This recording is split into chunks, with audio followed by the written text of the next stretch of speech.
ሰላም ጤና ይስጥልኝ ውድ የምኩራብ ሾው ተከታታዮቼ በያላችሁበት ሰላምታ ይድረሳችሁ። ዛሬ በአዲስ እንግዳ መጥቻለሁ። በወቅታዊ ጉዳይ ላይ ላወራ ከዛ በፊት ሰሞኑን የማቀርበውን የተለመደውን ማስታወቂያን ተናግሬ ልጀምር። የዩቲዩብ ቻናል አናላይቲክሳችንን የሚያሳየን ዩቲዩባችንን ገብተው የሚያዩ ሰዎች ኦልሞስት ከ90% በላይ ሰብስክራይብ ያላደረጉ ናቸው። ስለዚህ ይህንን ቪዲዮ የምታዩ ሁሉ በጌታ ፍቅር ዩቲዩብ ቻናላችንን ሰብስክራይብ እንድታደርጉ መጠየቅ ፈልጋለሁ። ከኛ ጋር አገልግሎት የምታገለግሉበት እኛን የምትደግፉበት አንዱ መንገድ ስለሆነ ይህን ላሳስብ እሞክራለሁ። የዛሬ እንግዲህ ዶክተር ስዩም አንቶኒዮስ ናቸው። ዶክተር ስዩም አንቶኒዮስ ለረጅም ዓመታት በወንጌል አገልግሎት እናውቃቸዋለን። ከሕክምና ሙያ ስራቸው ውጭ እንዲሁም በዩኒቨርሲቲ ተማሪዎችን እና በተለያዩ የኢትዮጵያ ገጠርና ከተማ ወንጌልን ደከመኝ ሰለቸኝ ሳይሉ በማገልገል እናውቃቸዋለን። በማህበራዊ ሚዲያ ላይ ከስነ ተዋልዶ ጋር በተያያዘ ወቅታዊ የሆነ የሀገራችንም የዓለምን ፈተና የሆነው ከግብረ ሰዶማዊነት ጋር በተያያዘም አግሬሲቭሊ ሀሳባቸውን ሲያጋሩ ሲጮሁ እናውቃቸዋለን። ቅርብ ጊዜ እሳቸውም አባል ሆነው በሚያገለግሉባት የኢትዮጵያ መሰረተ ክርስቶስ ቤተክርስቲያን ከእንደዚህ አይነት ተቋማት ጋር ባላት ህብረት ምክንያት በተለያየ ሚዲያዎች ሀሳባቸውንና አቋማቸውን ሲነግሩ ነበረ። እንዲሁም ደግሞ የጋዜጣዊ መግለጫ አድርገው ነበረ። እንዲሁም ከዛ ተነስቶ በነበሩ ምልልሶች አቋማቸውን በሚዲያ ላይ ሲገልጹ ነበር። ዛሬ ከዛም ከዚህም ያለውን ወገን መረጃዎች ይዘን አሁን ያለችበትን የቤተክርስቲያኖትን ቋሚ ሁኔታ በቀጣይ በዚህ ጉዳይ ምን መደረግ እንዳለበት እና የተለያየ ርዕሰ ጉዳዮች ልናወራ እንግዲህ አድርጌ ጋብዣቸዋለሁ። ዶክተር ስዩም አንቶኒዮስ እንኳን ደህና መጣ። እንኳን ደህና ቆየኸኝ ወንድሜ አክሊለ። ያው ስላገኘሁት እድል ጌታንም አንተንም አመሰግናለሁ። እኔም አመሰግናለሁ። በተለያየ ምክንያት ረጅም ጊዜ ፕላን እናደርግ ነበር። በእግዚአብሔር ጊዜ ዛሬ ተገናኝተናል። የሚሰሙን ብዙ ይጠቀማሉ፣ ብዙ ያተርፋሉ ብዬ አምናለሁ። ስለ ትጋትህ ወጣቶች ላይ ቤተክርስቲያን ላይ ስላለህ ልብ ታላቅ አክብሮት እንዳለኝ በዚሁ አጋጣሚ መግለጽ እፈልጋለሁ። ዶክተር እግዚአብሔር ይባርክህ። ጌታ ይመስገን። ቀደም ብዬ እንዳስተዋወቅኩት መሰረተ ክርስቶስ ቤተክርስቲያን ውስጥ ቅርብ ጊዜ አሜሪካ ሀገር የገቢ ማሰባሰቢያ ፕሮግራም ሊኖራት አቅዳ መሪዎቿን ልካ በዛ ተገኝታ ነበረ። ስለዚህ እዛ ባለችበት ወቅት ከዛም በፊት በእርግጥ በግብረ ሰዶማውያን ድርጅቶች ወይም ኢንክሉሲቭ ሆነው ከተሳተፉ ድርጅቶች ጋር ህብረት ታደርጋለች የሚል ክስ ማህበራዊ ሚዲያ ላይ በስፋት ተደምጧል። ገንዘብ ሊያሰባስቡ የመሰረተ ክርስቶስ ቤተክርስቲያን መሪዎች በሄዱበትም ወቅት ከእንደዚህ አይነት ግሩፖች ጋር ህብረት አድርገዋል የሚል ክስ መጥቷል። እነሱ ይህን ህብረት እንዳላደረጉ ደግሞ በተለያየ ጊዜ ገልጸዋል፣ በመግለጫቸውም ገልጸዋል። በዛ የተገኙበት አጋሮችን ሊሰበስቡ እንደሆነ እና ከነሱ እውቅናም ውጭ እንደሆነ ያን ተናግረዋል። በዛ ያለውም ይህን ግብዣ ያደረገላቸው ቤተክርስቲያን የሚደረግበትን ቦታ እና ስፔስ እንደማያውቁ ከነሱ እውቅና ውጭ ስለሆነ እነሱ ሚስሊድ እንዳረጋቸውም ተናግሯል። እና በዚህ የነበረው ክስና ሂደት ላይ ያለ አቋምና መረጃ ምንድን ነው በሚለው ልጀምር። ዶክተር አመሰግናለሁ። ያው ይህንን ነገር አጥርቶ ማየቱ በጣም አስፈላጊ እንደሆነ ስለማምን በዚህ መነሳታችን ጥሩ ነው፣ በዚህ ሀሳብ ላይ ማለት ነው። እና ያው በንግግርህ መጀመሪያ ላይ ቤተክርስቲያኒቱ ገንዘብ የማሰባሰብ እቅድ አውጥታ መሪዎቿን እንደላከች ነው የተናገርከው። ግን ይህንንም እነሱ ተናግረውት ከሆነ አላውቅም።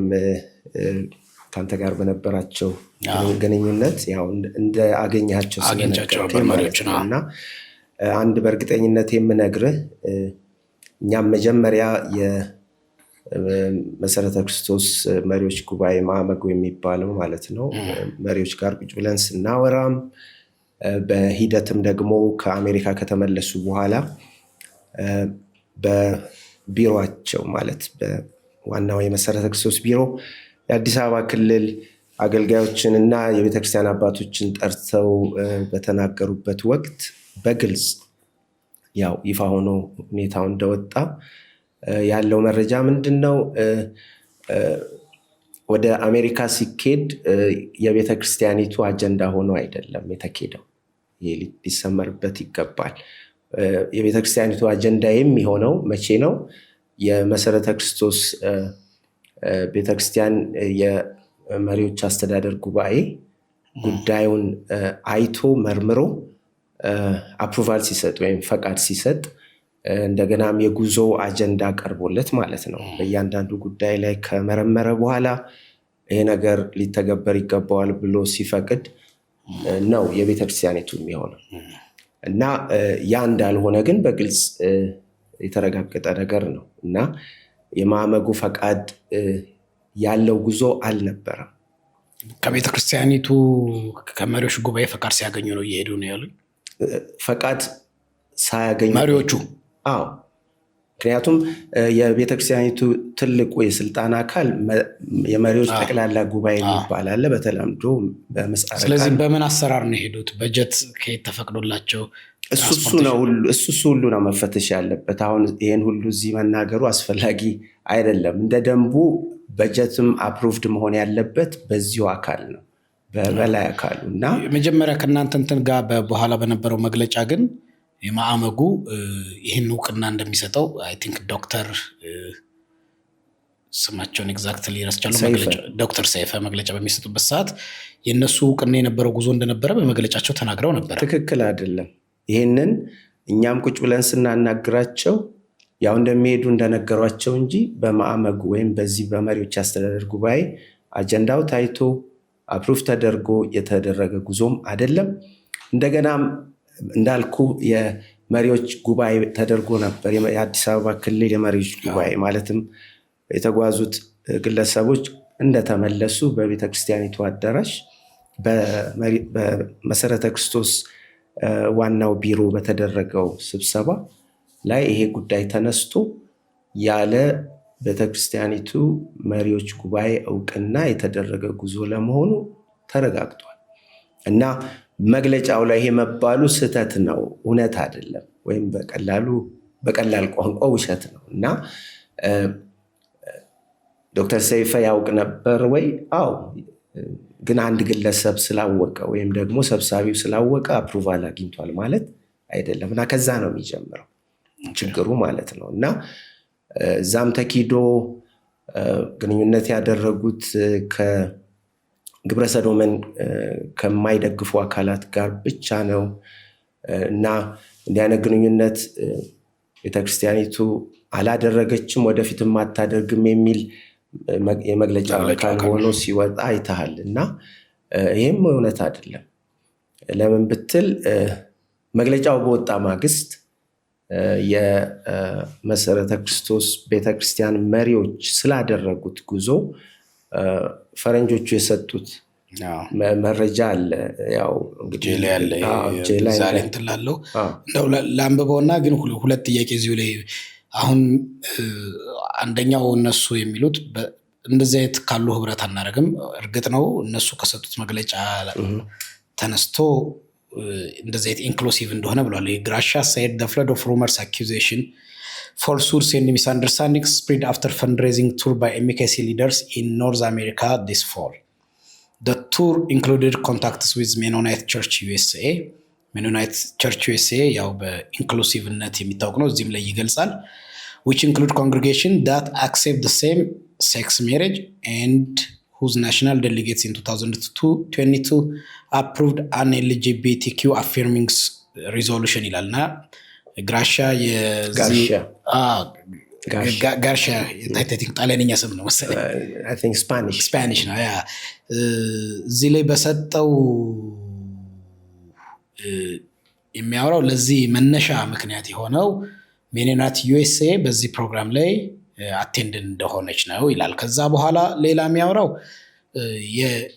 እኛ በአቋም ደረጃ MWC ሜኖናይት ወርልድ ኮንፈረንስ ምንም አይነት ዌብሳይት ላይ ቢገባ ሆሞሴክሹዋሊነትን የሚደግፍ አቋም የለም እንደግፋለን የሚል ነገር ግን ይሄ ኢንክሉሲቭ የሆነው ሜኖናይት ቸርች ዩኤስኤ ስንገባ ፔጃችን ላይ ስለሚታይ ከዛ ተነስቶ WMC ያንን ይደግፋል የሚል ነው። እኛ አንደግፍም ብሎ አኪዩዜሽኑን የሚያቀርብበት ቢኮዝ እነኚህ ኢንቮልቭ ስላደረጉ ስለተገኙ ብቻ እንጂ እኛም አንደግፍም። አሁን መሰረተ ክርስቶስ አባል ሆና የምትገኝበት ይሄ ተቋም አይደግፍም ነው ወርዶ እዚህ ላይ የሚያወራው። 110 በላይ ድርጅቶች አሉ፣ ተቋማት፣ የእምነት ተቋማት አሉ። 110 ተቋማት 4ቱ ብቻ ሜኖናይት ዩኤስኤ፣ ሜኖናይት ኔዘርላንድ፣ ሜኖናይት ጀርመን እና 4ቱ ኢንክሉሲቭ ናቸው፣ ሬስት አይደሉም። ስለዚህ እኛ ኦፊሻሊ ይህንን ከነሱ ጋር የምናደርገው እንትን አንደግፍም የሚል አቋም ነው እዚህ ጋር ያንጸባረቀው እና ይሄ ለሩመሩ ምክንያት ለፎልስ አኪዜሽን ብሎ ያስበዋል። ሩመር ይለዋል፣ እዚህ ጋር ገልጿል። ፎልስሁድስ ኤንድ ሚስ አንደርስታንዲንግ ይለዋል። ስለዚህ የተፈጠረው ሚስ አንደርስታንዲንግ ነው የሚኬስ ላይ ብሎ ነው መግለጫው። እንግዲህ ከዚህ ነው የሚጀምረው። አሁን መሪ ተብለው የተቀመጡ ሰዎች በአደባባይ ሲዋሹ እዛም ታያለ እና ፎልስሁድ ይለዋል ማለት MWC በውስጡ ሜኖናይት ዩኤስኤን፣ ሜኖናይት ካናዳ፣ ሜኖናይት ጀርመኒ፣ ሜኖናይት ኔዘርላንድስ እነዚህን 4 ትልልቅ ተቋማትን እኔ ቤተክርስቲያን ማለትም አልፈልግም፣ ምክንያቱም ግብረ ሰዶምን የተቀበሉ ድርጅቶች ናቸው፣ ቤተክርስቲያን ልንላቸው የማይገባ እና እነዚህን ያቀፈ ተቋም ግብረ ሰዶምን አልቀበልም ሲል ውሸት ነው ማለት። አንድ ተቋም እነዚህን ድርጅቶች እያቀፈ የኔ የእምነት አቋም ውስጥ ግብረ ሰዶምን አልቃወምም አልደግፍም ስላለ ልትቀበለው አይገባም። እንዳውም እኮ እንጠይቅ ከተባለ ግብረ ሰዶምንስ የሚቃወም እንግዲህ የሚደግፍ አርቲክል ባይኖርም ግብረ ሰዶምንስ መቃወምህን የሚገልጥ አርቲክል እዛ ውስጥ አለው። በዚህም እኮ ቻሌንጅ መደረግ አለባቸው እና ግብረ ሰዶምን አለመቃወማቸው መረጃ እያለ ባይ ዲፎልት እንደሚደግፉ መረጃው እነዚህን ትልልቅ ተቋማት በነገራችን ላይ በቁጥር ትንሽ አድርገው ይነግሩናል እንጂ ድርጅቱን የሚዘውሩት እኮ እነሱ ናቸው። ሜኖናይት ዩኤስኤ፣ ሜኖናይት ካናዳ ቢኮዝ ገንዘብ ስላላቸው እና መኒ ስፒክስ ገንዘብ ይናገራል እና የእኛስ መሪዎች ገንዘብ ልመና የሄዱት እነዚህ ድርጅቶች ጋር አይደል እንዴ? በህዝብ ብዛት ብዙ ነን፣ በፐርሰንቴጅ ስንታይ በጣም ብዙ ስለሆነን ተጽዕኖ እናመጣለን ይላሉ። ነው ይሄ እውነት እንዳልሆነ መቼም ያው ስለ ጂኦፖለቲክስ እንነጋገር ከተባለ ጥቂት የዓለም መንግስታት አይደል እንዲህ አብዛኛውን የዓለም ህዝብ የዓለም መንግስታት እየመሩ ያሉት ካላቸው የገንዘብ አቅም የተነሳ እና ይሄ አይነት ንግግር ብዙ ርቀት የሚያስኬድ አይደለም እና ፎልስሁድ አኪዜሽን፣ ሶሻል ሚዲያ ካምፔን የሚባለው ሁሉ ውሸት ነው። የተነገረው እውነት ነው። እውነት መሆኑን ማን ያረጋገጠልን? ራሱ ጋርሻን ያረጋገጠው። ምን ብሎ እነዚህ መሪዎች ሄደው ከኤምሲ ከሜኖናይት ቸርች ዩኤስኤ ጋራ ግንኙነት ኮንታክት አድርገዋል። ግብረ ሰዶምን አፈርም ከሚያደርጉ ቸርቾች ጋር ግንኙነት ፈጥረዋል ብሎ እኮ ራሱን የመሰከረባቸው መግለጫ ባወጡ ማግስት እና ከዚህ የበለጠ ማስረጃ ሊኖር አይችልም እና አላደረግንም ወደፊትም አናደርግም ብለው በተናገሩ ማግስት ነው ይሄ መረጃ ያወጣው። ሌላው ምነግርህ አሁን እያወራን ራሱ as we speak ያልተቋረጠ ግንኙነት አለ ከማን ጋር? ከኤምሲ ካናዳ ጋር፣ ከሜኖናይት ቸርች ካናዳ ጋር ማለት ነው እና ያ ግንኙነት ስቲል አክቲቭ ነው። ሜኖናይት ቸርች ካናዳ በ2016 ነው ግብረ ሰዶምን ተቀብያለሁ፣ ግብረ ሰዶማውያንን ይቅርታ ጠይቄያለሁ ብላ በፈረንጆች 2016 ማለት የዛሬ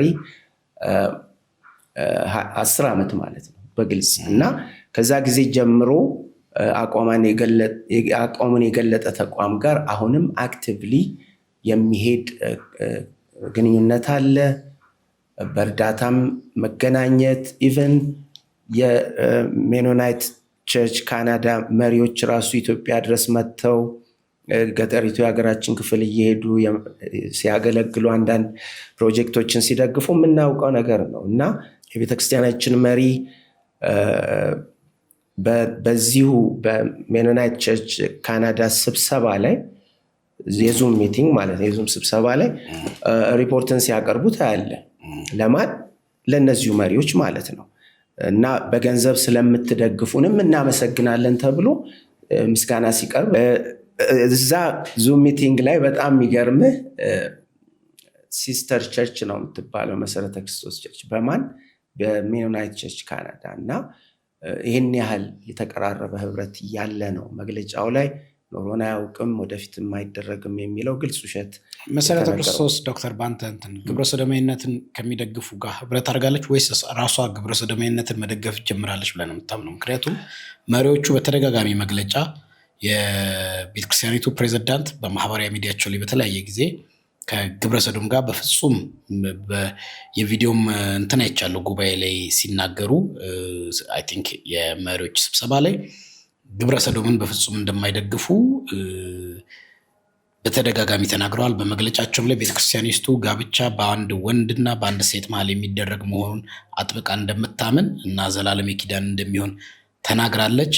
በማህበራዊ ሚዲያቸው ላይ በግል ማህበራዊ ሚዲያቸው ላይ ግለሰቦቹም እንትን ሲሉ ከዚህ አቋም በጣም ተጻራሪ እንደሆነ አቋማቸው በቃ ጽዩፍ እንደሆነ ከእግዚአብሔር ቃል የማይሄድ እንደሆነ ይናገራሉ እና አኪዩዜሽኑ ደግፈዋል ህብረት እያረጉ ነው ወይ ወደዛ እየተንደረደሩ ነው ምንድን ነው ዶክተር? በጣም መሰረታዊ ጥያቄ ነው። በነገራችን ላይ ወንድሜ አክሊለ ማወቅ ያለብህ ይሄ ዳይቨርዥን ቴክኒክ ነው ማለት ጥያቄው መሪዎች ሄደው ግንኙነት እየፈጠሩ ነው እና የቤተ ክርስቲያኒቱን ጤናማ አስተምህሮ የሚበክል ወደፊት አደጋ ላይ የሚጥል አካሄድ እየተኬደ ነው የኛ ጥያቄ እንጂ በቤተ ክርስቲያኒቱ አስተምህሮ ላይ ጥያቄ የለንም። ሲጀመር ጤናማ አስተምህሮ እንዳላት መላው የኢትዮጵያ ቤተክርስቲያናት ያውቃሉ። በዚህ ነው የምትታወቀው መሰረተ ክርስቶስ እና ያ ሬፑቴሽኗ ያ ስሟ መልካም ስሟ ዝናዋ እንዳይበላሽ ነው ይሄ እንቅስቃሴ እየተደረገ ያለው። ግን መሪዎቿ አሁን ያሉት መሪዎች ማለት ነው ሄደው ህብረት የሚያደርጉባቸው እነዚህ ተቋማት በሂደት የቤተክርስቲያኒቱን አስተምህሮ አደጋ ላይ የሚጥል ነው። እንዳውም መታወቅ ያለበት የዛሬ 30 ዓመት በነሐሴ 9 መግለጫቸውም ላይ በግልጽ አስቀምጠውታል። ያው ውስጡ ውሸት ያለበትም ቢሆን መጀመሪያ ላይ ምን ይላል? ከ30 ዓመት በፊት ቤተክርስቲያኒቱ አቋሟን ግልጽ አድርጋ ለነዚህ በአሜሪካ ላሉ ሜኖናይት ግሩፕስ አሳውቃለች ብለው የተናገሩበት መረጃ አለ እዛ ላይ የተጻፈ እና ከዛ ጊዜ ጀምሮ ነው ግብረ ሰዶምን ኢቭን መቃወም የጀመረችው እና ያንን እና ግንኙነትንም አስመልክቶ ከነዚህ ድርጅቶች ጋር ሊኖራት የሚገባውን ግንኙነት አስመልክቶ መቋረጥ እንዳለበት እንኳን አቋሟን የገለጠችው ያኔ ነው እና ስለዚህ አሁን ኢሹ ወይም ጉዳዩ የቤተ ክርስቲያኒቱ አይደለም። መሰረተ ክርስቶስ ግብረ ሰዶምን ተቀብላለች ወይንም ደግሞ ልትቀበል ነው የሚል አይደለም። መሪዎቹ ያልተገባ አካሄድ ከመሄዳቸው የተነሳ በሂደት ቤተክርስቲያኒቱን አደጋ ላይ ሊጥሉ ነው። ወክለውን የሚቆሙባቸው ቦታዎች ማለት ነው። ይሄ ነው በግልጽ ሊሰመርበት የሚገባው። ማለት ህዝቡን ወክለው ነው የሚቆሙት። በግላቸው እኮ የፈለገ አቋማቸውን ማራመድ ይችላሉ። ማንኛውንም አቋም ግብረ ሰዶምንም እስከ መደገፍ ማለት ነው። ያ መብታቸው ነው። ግን አንድ የመሰረተ ክርስቶስ ፕሬዚደንት፣ አንድ የመሰረተ ክርስቶስ ምክትል ፕሬዚደንት የሚገኝበት ቦታ በደንብ መጠናት መታወቅ አለበት። ምክንያቱም የሚወክለውን ህዝብ አለ፣ የሚወክለው ዲኖሚኔሽን አለ። አልፎ ተርፎም የኢትዮጵያ የወንጌላውያን አብያተ ክርስቲያናት አካል እንደመሆኑ እዛ ያለው ሪፕሬዘንቴሽን ይህንንም ይወክላል፣ የኢትዮጵያን ቤተክርስቲያን ማለት ነው። እና ያ በሆነበት ሁኔታ እንደፈለጉ መሆን አይችሉም፣ እንደፈለጉ መናገር አይችሉም። እና እኔን ወክለው እንደቆሙ ነው ማምነው እና እኔ የማልቆምበት እኔ ልቆም የማላስበው ቦታ ላይ የቤተክርስቲያን መሪ ሲቆም ይህ በጣም አስደንጋጭ ነገር ነው እና ህዝባችንን ወዳልተፈለገ ቤተክርስቲያኒቱን ወዳልተፈለገ አቅጣጫ ነው እየወሰዱ ያሉት እና ችግሩ የመሪዎች ችግር ነው። አሁን ሆን ተብሎ በየመግለጫው መሰረተ ክርስቶስ ቤተክርስቲያን አቋሟ እንደዚህ ነው ወንድና ሴትን እሱን ማን ጠየቀ? ይሄ እኮ የቤተክርስቲያኒቱ ግልጽ የሆነ አቋም ነው እና ይልቅ ስተትን ለመደበቅ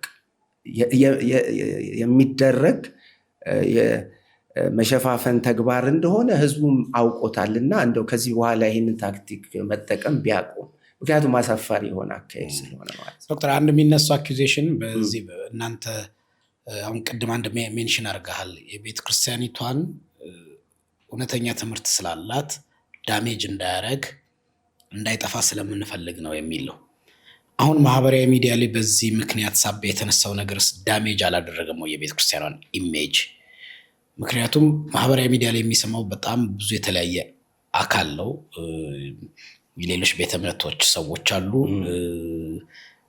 ገና አዳዲስ ክርስቲያኖች ይኖራሉ። የቤተክርስቲያኒቷ መወዛገብ አልፈጠረም ወይ? እንደዚህ ግብረ ሰዶም ሲባል በዚህ ደረጃ ክሊር ሆኖ ቤተክርስቲያኒቷ የጸዳን ያስተምሮ ያላት፣ ግን የመሪዎች ግንኙነት ቀጣይ አካሄድ ሌላ መዘዝ ይመጣብናል የሚለውን ኮንሰርን በዛ አጥርቶ ሰው ይሰማዋል ወይ? ሌላ አካሄድ አልነበረም ወይ? መግለጫም ሰጥታችሁ ነበር። አንድ የሚነሳው መግለጫ የመስጠት ስልጣን እንደ አባል አላቸው ወይ? እነሱ መግለጫ የመስጠት የሚገባው ሌላ ስልጣን ያለው አካል ነው። የበለጠ ቤተክርስቲያን ውስጥ ዲቪዥን የሚፈጥር ማወዛገብ የሚፈጥር ነው ብለው ይከሳሉ። ስለዚህ መጀመሪያ ያነሳልኝ ችግር እንዳይፈጥር ነው ያልከው። ማህበራዊ ሚዲያ ላይ የሚካሄደው እውነት ታዲያ ችግር አልፈጠረም ወይ?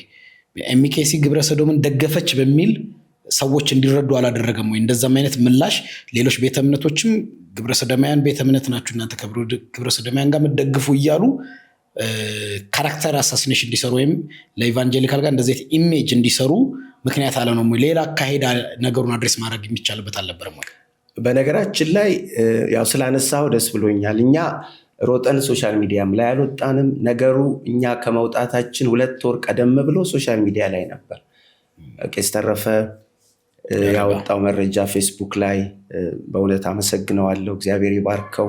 እና እንግዲህ የመካነ ኢየሱስ ቤተክርስቲያን አባል ነው። ግን እችን ቤተክርስቲያን ስለምወዳት አስተምሯን ስለማውቅ መሪዎቿ እየሄዱበት ያለ አካሄድ ልክ አይደለም እና መታረም አለበት ብሎ ለቤተክርስቲያኒቱ በመቆርቆር ነው ሶሻል ሚዲያ ላይ ያወጣው እንጂ ቤተክርስቲያኒቱን የኮነነበት አንዳችም ቦታ አታገኝም። እንዳውም የቤተክርስቲያን አባል የሆኑ ኢቨን መሪዎች የሆኑ ሰዎች እሱን ያው እንደምታውቀው ሶሻል ሚዲያ ላይ ብዙ መወራወር አለና ተገቢ ባልሆነ መንገድ ምላሽ ሲሰጡት ያንን ታግሶ በተረጋጋ መንገድ በመረጃ ሳምኗቸው እውነት መሆኑን ያወቁ መሪዎች ገጥመውኛል። እና ከዚያም ደግሞ እነ ጆንሰን ይህንን ጉዳይ ወደ አደባባይ ሲያወጡት እና ወንድማችን ጌታሁን ይህንን ጉዳይ ሲያወጡት በቅንነት ለቤተ ክርስቲያኒቱ በመቆርቆር አስተምህሯ እንዳልተበረዘ በግልጽ እየተናገሩ እንግዲህ ለሚሰማ ለሚያይ ሰው መረጃው እኮ እዛ ላይ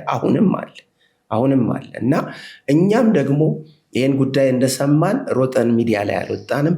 ያደረግነው ነገር መሪዎችን ጠርተን የመሪዎች ጉባኤ ሰብሳቢና ምክትል ሰብሳቢ የቀድሞውም ሰብሳቢ ባሉበት ለ3 ሰዓታት ጥቅምት 2 ላይ ቁጭ ብለን አውርተን አደጋውን አሳየናቸው።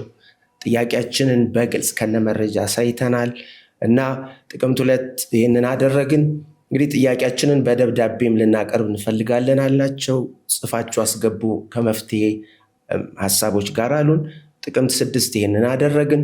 ጥቅምት 6 ይህንን ባደረግን ማግስት እስከዛሬ የማፍርበትና የምሸማቀቅበትን መግለጫ አወጡ እና ቤተክርስቲያኒቱ አወጣች ተብሎ ማለት ነው። ያም ነው የሚያሳምነኝ የቤተክርስቲያኒቱ ድምፅ እንዳልሆነ ግልጽ ነው። ምክንያቱም እዛ ላይ አንድ የተዋሸ ለምሳሌ ላቀርብልህ የምፈልገው ውሸት ምንድን ነው? ከኤምቢኤስ ጋራ ያለንን ግንኙነት አቋርጠናል፣ ለተቋሙም በግልባጭ አሳውቀናል ይላል እና እስካሁን እንግዲህ አፍተር 2 or 3 months ይሄን ከ3 ወር በኋላም ይህንን መረጃ ማለት የተጻፈው ደብዳቤ እና ደግሞ ግልባጭ የተባለው ነገር እስካሁን የለም በመረጃ ማለት ነው። እና ስለዚህ አላቋረጡም። መግለጫ ላይ ባወጡት መግለጫ ላይ አልተቋረጠም።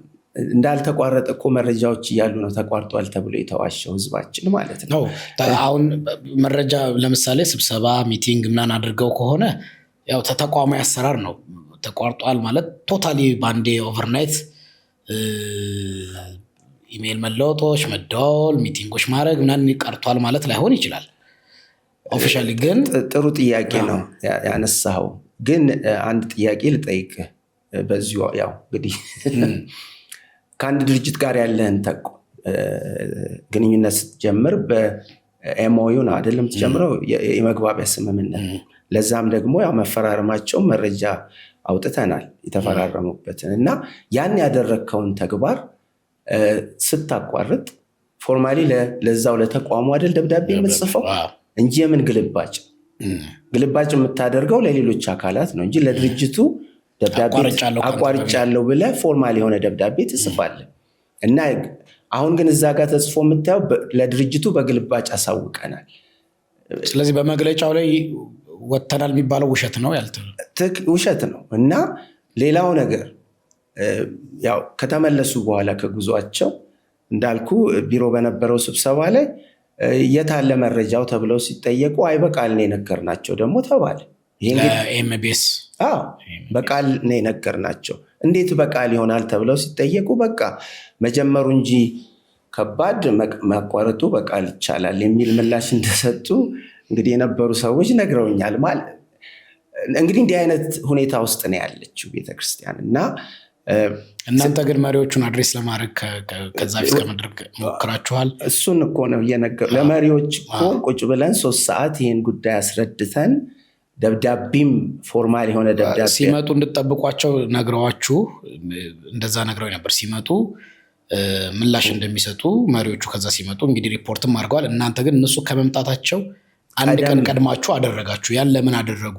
መጠበቅ ከኛ ጋር ማውራት አይችሉም ወይ ከመሪ ጋር የሚል አኪዜሽን አለ። በጣም ጥሩ ጥያቄ ነው የጠየቀኝ። ለዚህም ደግሞ በቂ ምላሽ እሰጥሃለሁ። አንደኛ ነገር ጉዳዩን ያቀረብንለት አካል ማዕመጉ የተባለው ማለት ነው የቤተክርስቲያኒቱ ትልቁ የስልጣን አካል ከፕሬዚደንቱም በላይ ማለት ነው። እና ይህን ጉዳይ ስናቀርብ ነገሩ አደጋ መሆኑን እንዳውም ቃል በቃል ክሊር ኤንድ ፕሬዘንት ዴንጀር ብለን ቤተክርስቲያኒቱ ያለችበትን በጣም በቃ ትልቅ አደጋ ውስጥ ነው ያለችው እና ይህንን ጉዳይ በአፋጣኝ መፍትሄ ይፈልጉለት ማለት አስቸኳይ ስብሰባ ተቀምጣችሁ መደረግ የሚገባቸውን ነገሮች አድርጉ ብለን አሳስበናል። በደብዳቤም ጠይቀናል።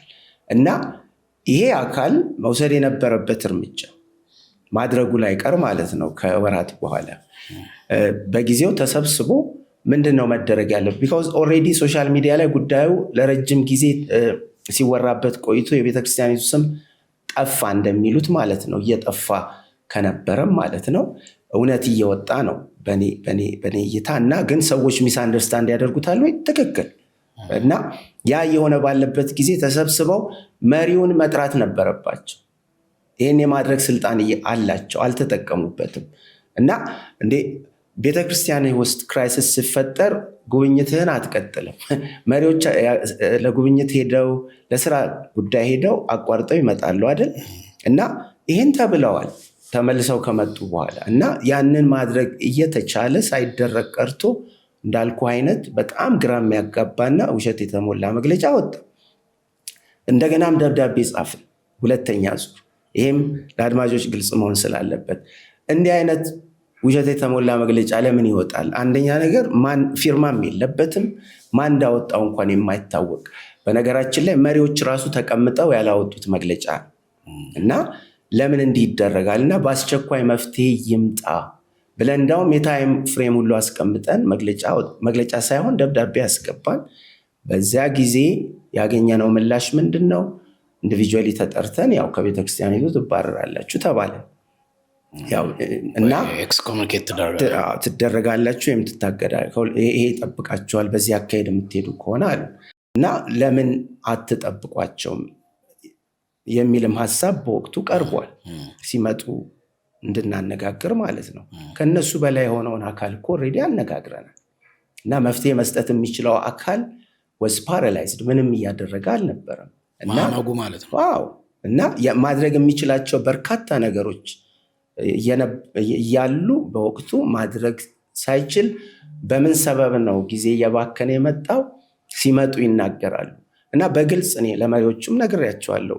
የአዲስ አበባ ክልል መሪዎች ጋራ ለ3 ሰዓት ቁጭ በግሌ ሳወራ ሊመጡ ጥቂት ሳምንታት ሲቀር ማለት ነው ማለት ኤክስኮሚኒኬት ትደረጋላችሁ አደጋው አለ ተብሎ ሲነገር ወይ እሱን እኔ ተዘጋጅቼበት ነው የገባ ነው እኔም ወገኖቻችንም እና ከባለቤቴም ጋር አስቤ ጸልዬ መክሬ የጀመርኩት ነገር ነው። ግን መተውም እኮ ውሸት ነው የሚናገሩት ብያለሁ እና መተው ውሸት እስኪናገሩ ጠብቁን ነው የምትሉን ወይ የሚልም ቻሌንጅ ነው ያቀረብኩት። እውነትም ደግሞ ከተመለሱ በኋላ በግልጽ ያየ ነው ውሸቱ ቀጠለ። አልሄድንም፣ ኮሚኒኬሽን የለንም፣ በቃል ነግረናቸዋል። ፈቃድ ተጠይቆ ነው ሄደው ሲባል የነበረው ደግሞ ፈቃድ እንዳልተጠየቀ ሁሉ በአደባባይ ወጣ እና መግለጫ ለምን ሰጣችሁ? እንደገናም ደግሞ መብት አላችሁ ወይ? አውቶራይዝድ የሆነ ፐርሰን ትክክል እንዲህ አይነት ጥያቄዎች ተነስተዋል እና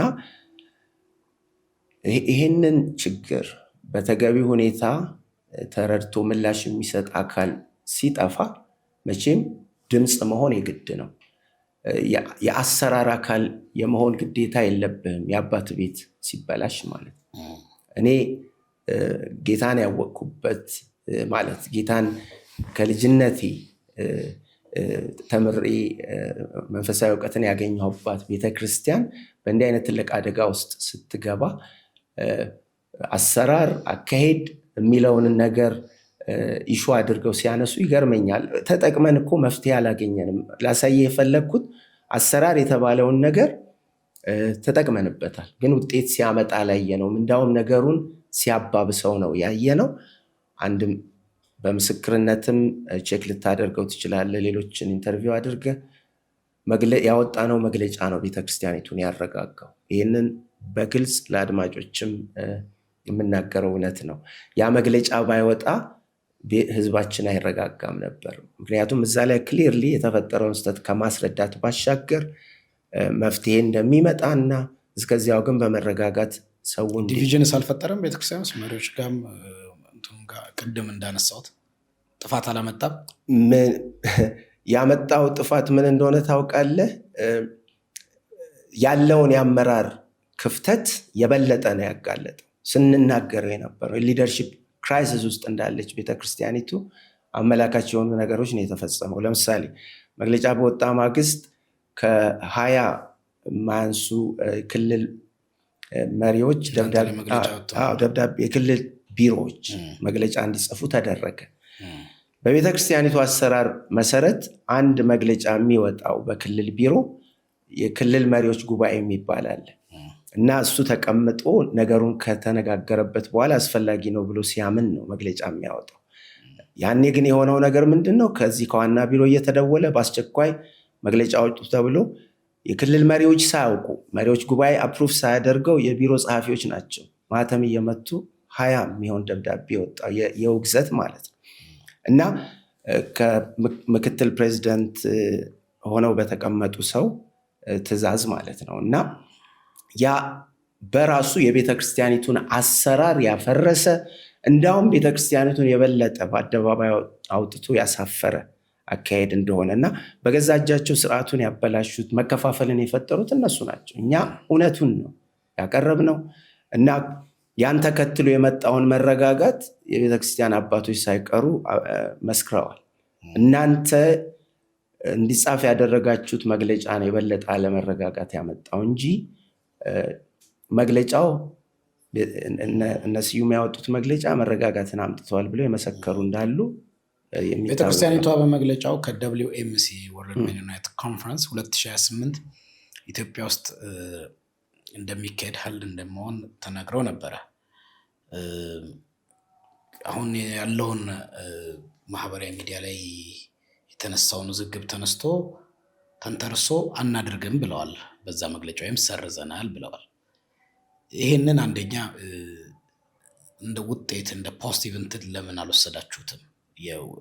ያመጣው የኛ ጩኸት ያመጣው ለውጥ ነው የሚል እንትን ለምን አልወሰዳችሁም? ኮንፈረንሱ ስለቀረ ይሄ አንደኛው ኢንክሉሲቭ የሆኑ ድርጅቶች አሉበት የተባለው እንትን ነው። ሁለተኛው ነገር በእነሱ ሳይድ የሚያነሱት ይህንን እንትን አሁን ለምን ለማንሳት ፈለጉ? በኢትዮጵያ 2016 ላይ እዚሁ ሀገር ላይ የሜን ዩናይትድ ወርልድ ኮንፈረንስ አመራሮች መጥተው የቤተክርስቲያኑ አመራሮች ማዕመጉ፣ ሌሎች በተገኙበት 2028 ላይ ኢትዮጵያ ውስጥ እንደሚካሄድ ዲሳይድ ተደርጎ ነበር። እዛን ጊዜ ድምፅ ሳያሰሙ 2018 ላይ አሁን ምን ተገኘ እንደ አዲስ ያደረጉት ብለዋል። እና እነሱ በዚህ ሰዓት ላይ እኛ አንዳንድ ነገሮችን እያየን ልንወጣ ባለበት ሁኔታ ላይ ነው ይሄን እነሱ ተነስተው ያደረጉት የሚል ምልከታ ኢንክሉሲቭ የሆኑ ድርጅቶች ኢንቮልቭ እያደረጉ ስለሆነ በዛ ነው ብለዋል። ግን በራሱ ይሄን ውሳኔ መድረሳቸውን እንደ አንድ ስኬት ለምን አላያችሁትም? አንደኛ እኛ በሂደት ልንወጣ እያሰብን የሚባለው ነገር ሌላ ዳይቨርዥን ቴክኒክ ነው፣ ወይም ደግሞ የማሳቻ ታክቲክ ነው። የመውጣት ሀሳቡ አልነበራቸውም፣ አሁንም የላቸውም። በነገራችን ላይ ሶሻል ሚዲያ ላይ የጥያቄ መድረክ ብለው ያስቀመጡትን ሄደህ ማየት ትችላለህ።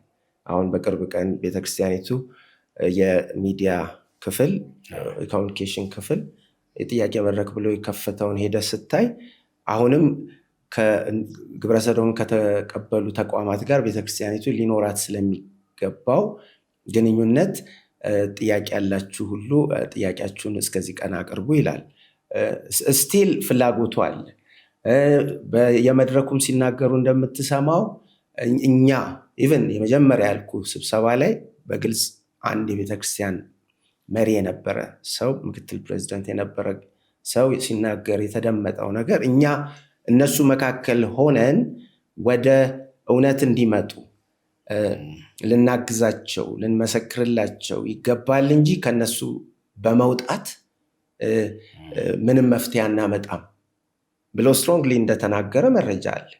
እና እውነት አይደለም ልንወጣ እያሰብን እያሉ እንዳውም አሁን ከኛ ጋር መጀመሪያ መግለጫ ስንሰጥ እንደ ጋዜጠኛ ሆኖ ሲጠይቀን የነበረ አንድ ግለሰብ አሁን ተገልብጦ እንግዲህ በምን ሁኔታ እንደተገለበጠ እሱና ጌታ ያውቃሉ። እና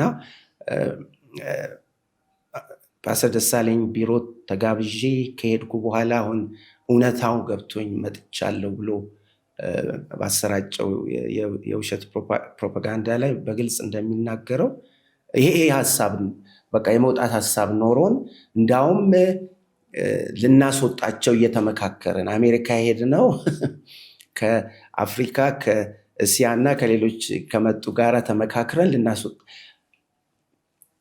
እንዳላደረጉት እየታወቀ ያንን ስብሰባ ማለት ነው። ሲጀመር አሜሪካ ሄደው አይደለም እንዲህ አይነት ስብሰባ የሚደረገው ለማስወጣት እነሱን ማለት ኤምሲ ዩኤስኤን ኤምሲ ካናዳን ለማስወጣት ስብሰባ እዛ አይደረግም። እና ሊወጡ አስበው ነበር የሚባለው እንተው። እነሱ ባይወጡም አሁን ከንትኑን የወጡት እያልኩ ያሉት ይሄ 2028 የሚደረገውን ኮንፈረንስ አቁመዋል። ወጥተናል ወደ እሱ ልመጣለህ ነው። እና 2028ንም ለምን እንደ ዕድል አልወሰዳችሁትም ላልከኝ እሱንም መልሼልህ ወደ ዋናው ያነሳው ነጥብ እመጣለሁ። እኛ እንደ ስኬት እንቆጥረዋለን ፓርሻሊ በግማሹ ማለት ነው። ለምን ብትለኝ ስታነበው ታገኘዋለህ። እና የአቋም ለውጥ ካላሳዩ ነው የሚለው መግለጫው ላይ ስታየው እንትን ኮንዲሽናል ነው። አራቱ ቢወጡ እነሱ ስላልወጡ አሁን አራቱ ዩናይትድ ስቴትስ፣ ካናዳ፣ ኔዘርላንድ፣ ጀርመን ቢወጡ እኛ ብዙ ሼር ስላለን የሚመልሱት ቁጥራችን እኛ ብዙ ነው። አሜሪካ፣ ካናዳ፣ የአፍሪካ ሲቆጠር ቁጥራቸው ብዙ ነው። እነኚህ ሊበራል ኢንክሉሲቭ የሚባሉት በአጠቃላይ ሜኖናይት ወርልድ ኮንፈረንስ ላይ የሚይዙት አቅም የ8% አቅም ነው። የምንበዛው ሌሎቻችን ነን 92% ኢንክሉሲቭ ያለው ነው ስትሮይግ ነው። ስለዚህ ለነሱ ተብሎ ይሄ 100 ዓመት አካባቢ የቆየ ተቋም ነው። 100 ዓመት አካባቢ ህብረት የተደረገበት ተቋም ነው። በብዙ ነገሮች የሚያግባቡን ነገር አለ። ስለዚህ ፑሽ የምናደርገው እነኚህ 8% የሆኑት ሊበራል የሆኑት ሙቭ አድርገው ለማቆም ነው። ያን ግን የማያደርጉ ከሆነ ሄደን እንወጣለን። አሁን ግን ዌር ትራይንግ ያንን ለማድረግ ነው የነሱ የኛ መመሪያ የሆነው መጽሐፍ ቅዱስ ምን ይላል ነው። ስታንዳርዳችን እሱ ነው አይደለም? እና እርሱ በብርሃን እንዳለ በብርሃን ብንመላለስ ለእያንዳንዳችን ህብረት አለን ነው የሚለው። እና ህብረት ለማድረግ ዶክትሪናል ፒዩሪቲ ወይም የትምህርት ንጽህና ወሳኝ ነው። እና ያ ንጽህና በሌለበት ህብረት አይቀድም።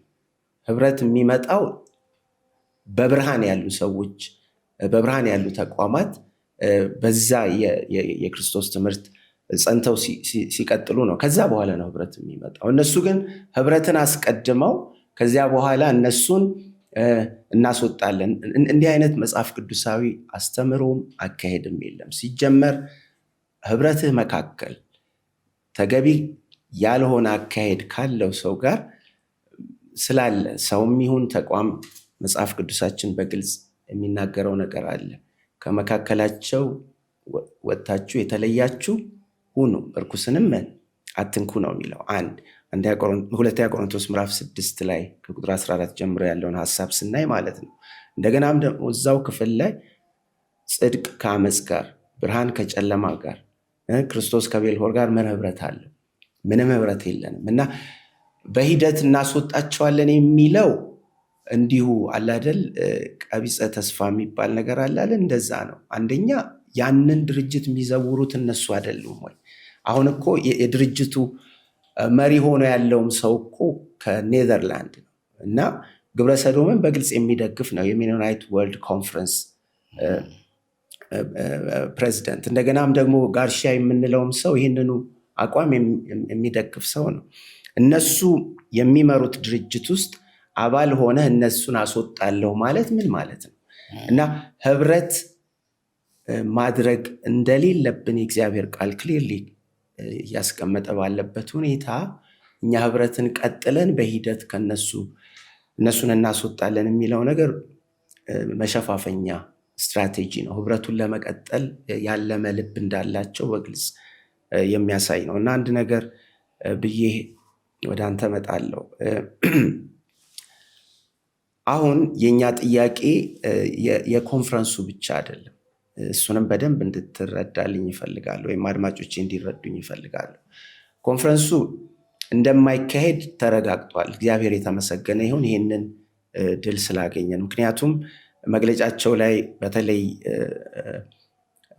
ጥቅምት 7 ወጣ ያልኩ መግለጫ በጣም ያፈርንበት መግለጫ ላይ ምን ይላል? ግብረ ሰዶምን የሚደግፉ ብቻ የሚቃወሙ ብቻ የሚገኙበት ስብሰባ እንዲሆን ከድርጅቱ ጋር ተነጋግረናል የሚል በጣም አስገራሚ የሆነ አርቲክል ታገኛለህ እዛ ውስጥ። እና እንዲህ አይነት ስብሰባም ሲጀመር ሊካሄድ አይችልም። ሜኖናይት ወርልድ ኮንፈረንስ ያውም 500ኛ ዓመት በዓል ብለህ እነንትና ግብረ ሰዶማዊ ስለሆናችሁ አትመጡም ማለት አዘጋጁ አካል ራሱ ይህንን አጀንዳ የሚያራምድ ሆኖ እንዴት ነው የምትለያቸው? እና እንዲህ ተብሎም ተጽፎ ያለ መረጃ አለ። ግን አሁን እኛ ትልቁ ጥያቄያችን ሜኖናይት ወርልድ ኮንፈረንስ ውስጥ መሰረተ ክርስቶስ መቀጠል የለባትም። ምክንያቱም ነገም መሪዎቻችን ይሄ ኮንፈረንስ ሲካሄድ ሌላ ሀገር ተነስተው ደግሞ ሄደው ተሳትፎ ይመጣሉ ከነዚሁ ድርጅቶች ጋር ህብረት አድርገው ማለት ነው። ኢቨን ከዚህ እንቅስቃሴና ጩኸት በኋላ ማለት ነው። እና እዚህ ያለመደረጉ ብቻ አይደለም ትልቁ ፖይንት ተረድተኝ ከሆነ እና ያ እስካልተደረገ ያ ጥያቄያችን መልስ እስካላገኘ ድረስ አሁንም እንቀጥላለን መንፈሳዊ ትግላችንን ማለት ነው። ለምን ነገም ከነገ ወዲያም ኢንፌክሽኑ የማይቀር ነው። እንዳውም ፈቃድ ከሆነ አንድ እግዚአብሔር ቃል ክፍል ላነብልህ እፈልጋለሁ። ያው ወገኖቼ እንዲሰሙት ስለምፈልግ ማለት ነው። እና በሌላም መድረክ ይህንኑ ነገር አንብቤዋለሁ። አንደኛ ቆሮንቶስ ምዕራፍ 5 ላይ ቤተክርስቲያን ልትመራበት የሚገባ መመሪያ ይሄ ከበረ እግዚአብሔር ቃል ስለሆነ ማለት ነው። እና አንደኛ ቆሮንቶስ ምዕራፍ 5 ላይ በግልጽ እንደዚህ የሚል ሐሳብ አለ። ምዕራፍ 5 ከቁጥር 9 ጀምሮ ከሴሰኞች ጋር እንዳትተባበሩ በመልእክት የጻፍኩላችሁ ካለ በኋላ በጠቅላላ የዚህን ዓለም ሴሰኞችን ወይንም ገንዘብ የሚመኙትን፣ ነጣቂዎችን፣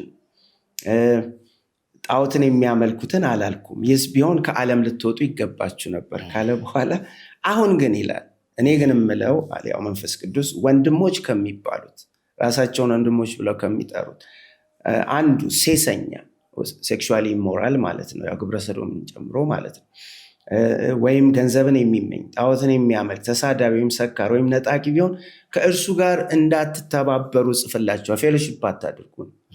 እና MWC ክሊርሊ በዚህ እግዚአብሔር ቃል መሰረት ፌል ያደረገ ተቋም ነው እና ቀጥሎ ምን ይላል? እንደነዚህ ካለው ጋር መብል እንኳን አትብሉ ነው የሚለው።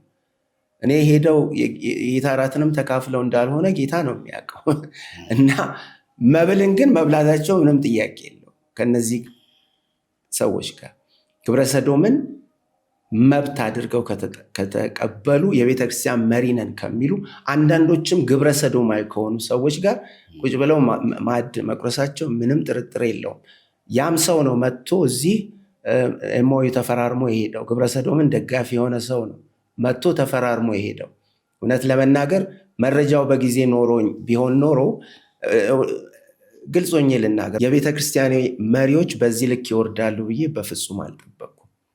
እና አሁን የሚያንገበግበኝም እሱ ነው። እና ማለት አምነህ ይመሩኛል ብለህ የምታስባቸው መሪዎች ቤተክርስቲያኒቱን በጥሩ መስመር ያስኬዳሉ ብለህ የትኩረት አቅጣጫህን በሌላ በኩል አድርገህ ማለት ነው። ያው በዚህ ዙሪያ ስለምንሰራ እና ሌሎች ባትሎች፣ ሌሎች ውጊያዎች ላይ እያለን ቤትህ ይሄ ጉዳይ ሲመጣ ምን ያህል አስደንጋጭ እንደሚሆን፣ ምን ያህልም በቃ እንደተካድክ እንደሚሰማህ መገመት አያዳግትም። እና ያ ሰው ነው መጥቶ ተፈራርሞ የሄደው፣ ግብረ ሰዶም አራማጅ የሆነ ሰው እና በዛ ጊዜ የማዕድ ህብረት ነበረው፣ ምንም ጥያቄ የለውም። እና ስለዚህ ይህንን ወደዚህ ስታንዳርድ እንመለስ ነው የኛ ጥያቄ።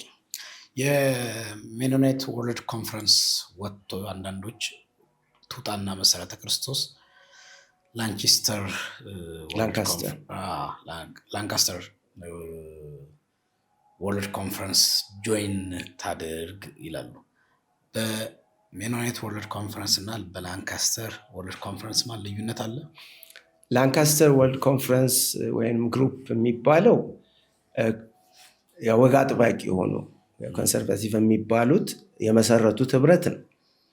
ግን እንግዲህ ባለኝ መረጃ አሁን እንደው በቅርብ ቀን የተለወጠ ነገር ከሌለ በስተቀር ይሄም ግሩፕ ከሜኖናይት ወርልድ ኮንፈረንስ ጋር ህብረት የሚያደርግ ነው። በእርግጥ በአምልኮ በምን ራሳቸውን ችለው የሚንቀሳቀሱም ቢሆንም እንኳን ማለት ነው እና ህብረቴን ጠብቄ ልሂድ የሚል አባባል አለ። እኛ ግን ህብረትን at the expense of doctrinal purity ይሁን የሚለው ነገር መጽሐፍ ቅዱሳዊ አይደለም። ወይንም ደግሞ በአማርኛ በግልጽ ላስቀምጠው የክርስቶስን አስተምህሮ በጣለ መልኩ ህብረትን እናደርጋለን የሚል መጽሐፍ ቅዱሳዊ መሰረት የለም፣ መኖርም አለበት ብለን አናስብም። እና ለመሰረተ ክርስቶስ ቤተክርስቲያን ትልቁ ምስክርነቷ መውጣቷ ነው። በቃ ከዚህ ህብረት መውጣቷ እነዛን አካላት ያስደነግጣል፣ ምንም ጥያቄ የለውም። እና ትልቅ ምስክርነት ነው፣ ትልቅም ወንጌል ነው። ወንጌል የሚሰበከውም እኮ በሰፐሬሽን ነው፣ በመለየት ነው። እና እዛ ሆኖ እንመልሳለን የሚባለው ነገር የሞኝ ጨዋታ ነው። ገደል ውስጥ ያለን ሰው ጎትተህ ስታወጣ እንትኑ ያለው ማለት አደጋው ለማን ነው? ተጎትተህ ልትገባ የምትችለው አንተ ነህ እንጂ እዛ ውስጥ ያለውን የማውጣት እድልህ በጣም አደጋ ነው። እና ደግሞም የምናውቀው ነገር ነው። አስበውበት ተዘጋጅተው የሰሩት ነገር ነው። እና አሁን በእኛ ግፊት ያውም ብር ልንለምናቸው እየሄድን ብዙ ነገራችን እነሱ ላይ እንደተመረኮዘ እያወቁ እነሱን ወደኛ እናመጣለን የሚለው እንዳልኩ ቀቢጸ ተስፋ ነው። ብዙ ርቀትም አያስኬደንም። እና ይሄንን ጨዋታ አቁመን፣ ይሄንን ህዝብን የማሳት አካሄድ አቁመን አይ ቲንክ ወደ መጽሐፍ ቅዱስ አስተምሮ መመለስ አለብን ነው የምለው። አንድ አሁን ከተፈጠረው ኢሹ ጋር ደጋግሞ የሚነሳ አሜሪካ ሀገር ኤምኬሲ ሊንክ ቦርድ የሚባል አለ። አሜሪካ ሀገር ያለው ኤምኬሲ ሊንክ ቦርድ ምንድን ነው? አንደኛው ዓላማው ምንድን ነው? ለምንድን ነው የተቋቋመው? በቅርቡ አሁን ኢሹ ከተነሳበት ፓስተር ደሳለኝ እና የትምህርት ቤቱ ፕሪንሲፓል ገንዘብ ለማሰባሰብ በዛ ሄደው ነበረ። ስለዚህ አንደኛው የግብረ ሰዶምን በይፋ ከተቀበሉ ሜኖናይት ኮሚኒቲ ቸርች ነው አይ ቲንክ የእነሱ መሰብሰቢያ አዳራሽ ውስጥ ነው ይሄ ግብር የተካሄደው ይላሉ። የጋበዟቸው አካላቶች ይህንን እንደምናደርግ አላሳወቅናቸውም ወይም ቬኑን እንደዚህ እንደሚሆን አላወቅንም ብለዋል። ከመሪዎቹ ደግሞ በጠየቁት መሰረት አንድ ግብረ ሰዶምን በሚቀበል ቦታ ውስጥ ገብቶ ተገኝቶ መውጣት በራሱ ግብረ ሰዶም እንደተቀበልክ ያስከስሳል ወይ? በዛ ገብተን ወጣን እንጂ በዛ አዳራሽ ምንም አላደረግንም የሚል ምላሽ ሰጥቶኛል። ስለዚህ እሱ እንዴት ታየዋለህ? ከዛ በኋላ በዛ አዳራሽ በነበረ የገቢ ማሰባሰቢያ ላይ ሰደማዊነትን ከሚደግፉ ድርጅቶች እነኛ አመራሮች ገንዘብ አሰባስበዋል ተቀብለዋል ብለህ ታምናለህ? አሁንም የሚገርመኝ አዳራሽ ብቻ ተጠቅመን ወጣን የሚለው አባባል ነው እና ሲጀመር አሜሪካ ውስጥ የአዳራሽ ችግር የለም። አንድ ሌላም አዳራሽ መጠቀም ይችሉ ነበር። ሁለተኛ ነገር እንደ አንድ የቤተክርስቲያን መሪ እንቅስቃሴ ሁሉ ያው ፕሪፕላንድ ነው አይደል መሆን ያለበት። በተለይ እንዲህ አይነት ገንዘብ የማሰባሰብ ቱር ያው ያለ ፈቃድ የተካሄደበትም ቢሆን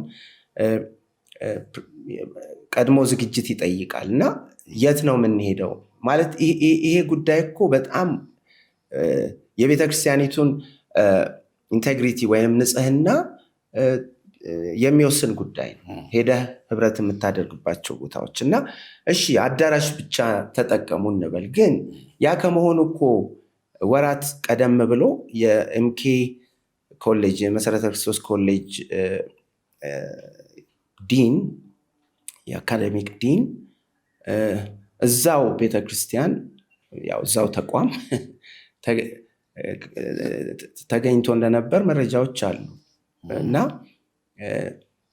አዲስ ነገር አይደለም ልልህ ነው። ሳናውቅ ሄድን የሚለው ነገር ብዙ ርቀት አያስኬድም፣ የሚታወቅ ነው። ሌላው ግን እኛ ደብዳቤ ሙሉ አጽፈዋል ከኤምኬ ሊንክ ቦርድ ጋር፣ እሱን እመጣበታለሁ ቀጥዬ እና ማርክ ዌንገር የጻፈው ደብዳቤ አለ። ሳያውቁ ነው በቃ እኔ ኃላፊነቱን ወስዳለሁ ብሎ የጻፈላቸው ደብዳቤ ላስት ሚኒት ላይ ማለት ነው። መግለጫው እኮ በወጣ ማግስት ቅድም እንዳነበብከው ራሳቸው ፈረንጆቹ ከግብረ ሰዶም ደጋፊ ተቋማት እነሱ አብያተ ክርስቲያናት ይሏቸዋል ግንኙነት አድርገዋል ብለው መስክረዋል። እነሱ አዳራሽ ይላሉ እንጂ ፈረንጆቹ ግንኙነት አድርገዋል ብለዋል። ስለዚህ ብር ከዛም መጥቷል ማለት ነው፣ ምንም ጥያቄ የለውም። ወደ ኤምኬ ሊንክ ቦርድ ልምጣ። ኤምኬ ሊንክ ቦርድ ያው እርዳታ የገንዘብ እርዳታ እያሰባሰበ ለቤተክርስቲያኒቱ ከአሜሪካ ከካናዳ የሚልክ ናን ፕሮፊት ድርጅት ነው፣ ወይም ደግሞ ለትርፍ ያልተቋቋመ በአሜሪካ ሕግ መሰረት ማለት ነው እና ይህን ኤምኬ ሊንክ ቦርድ ያቋቋሙት ግለሰብ ራሳቸው ጥያቄ ያለባቸው ግለሰብ ናቸው። ዛሬ በህይወት የሉም፣ ግን ወደ ኢትዮጵያ ወንጌልን ይዘው የመጡ ሚሽነሪ ነበሩ በሜኖናይት ቸርች በኩል ማለት ነው። ናዝሬት አሁን ለምሳሌ ባይብል አካዳሚ እንዲቋቋም ምክንያት የሆኑ ሰው ናቸው እና ቼስተር ዌንገር ይባላሉ ካልተሳሳቱ ስማቸውን። እና እኚህ ሰው ናቸው እንዲቋቋም ምክንያት የሆኑ። አጨራረሳቸውን ሄደ ታሪካቸውን ስታይ ግብረ ሰዶም ደጋፊ የሆነ የጨረሱ እንዳውም የገዛ ልጃቸውን ከወንድ ጋር በማጋባታቸው ምክንያት ቸርቿ ራሷ የማጋባት ስልጣናቸውን የፓስቶራል ሚኒስትሪ ላይሰንሳቸውን የቀማቻቸው ግለሰብ ናቸው እና በሳቸውን የተቋቋመው አሁን ልጃቸው ነው ማርክ ዌንገር ይህንን ድርጅት ይዞ ያለው። ግብረ ሰዶማዊ ልጅ ነው ወይስ? እሱ እንደዛ አይደለም እና ያ ግብረ ሰዶም ያገባውን ልጅ ሌላ ነው፣ ግን ሴት ልጃቸው ሌዝቢያን እንደሆነች እና የአናባፕቲስት ቢብሊካል ሜኖናይት ሴሚናሪ ዳይሬክተርም ሆና እንደሰራች ሰምቻለሁ። ይህንን እንግዲህ የበለጠ ማጣራት ይጠይቃል።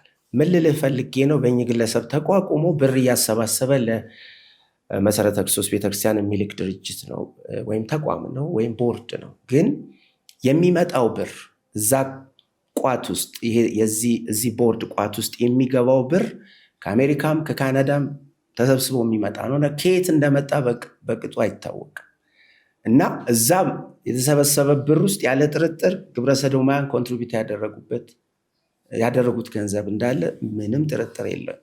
ይሄንን ስላጣራውም ነው የምናገረው እና ቤተክርስቲያኒቱም ወጥታ መሰረተ ክርስቶስ ቤተክርስቲያን ወጥታም በአደባባይ ከዚህ በኋላ ብር የምቀበለው ከዚህ ተቋማት ወይም ደግሞ ግብረ ሰዶምን ከሚቃወሙ ተቋማትና ግለሰቦች ነው ብላ የተናገረችበት አጋጣሚ የለም።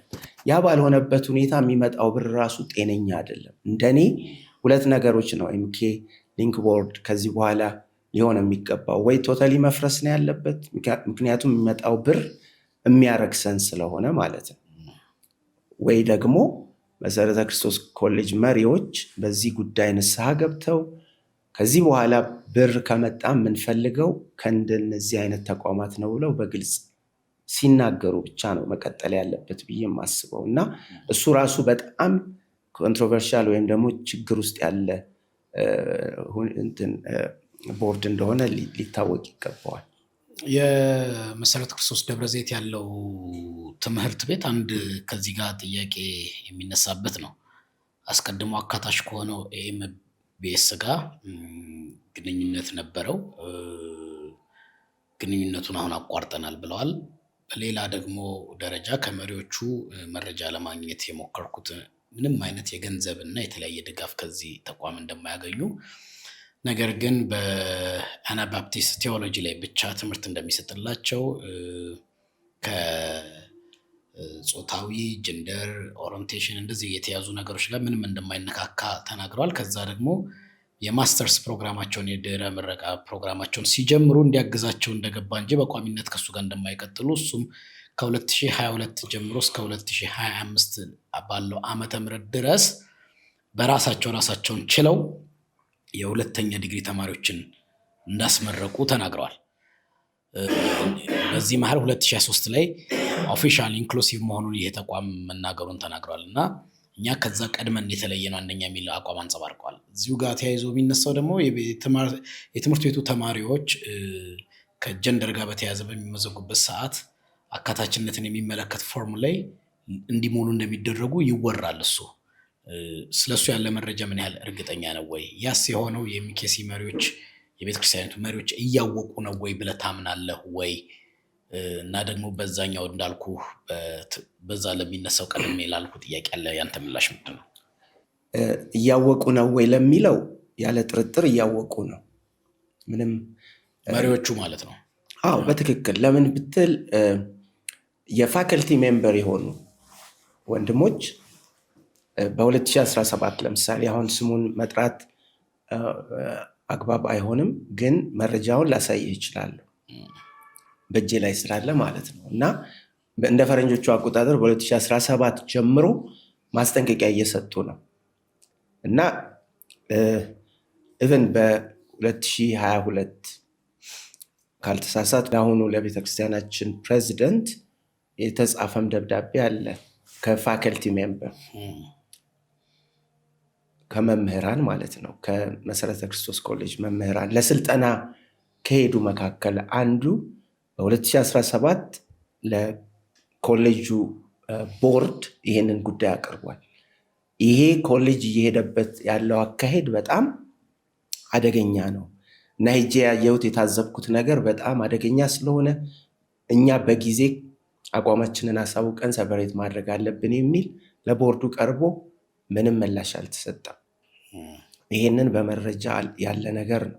ስለዚህ ምን ልልህ ነው፣ ኤምቢኤስ ወይንም ደግሞ አናባፕቲስት ቢብሊካል ሜኖናይት ሴሚናሪ ከመስመር የወጣው ቀደም ብሎ ነው እና በአይን ሄደው ያዩና የመሰከሩ ወገኖች አሁንም በህይወት አሉ። ካስፈለገም እነሱን ማናገርም ይቻላል።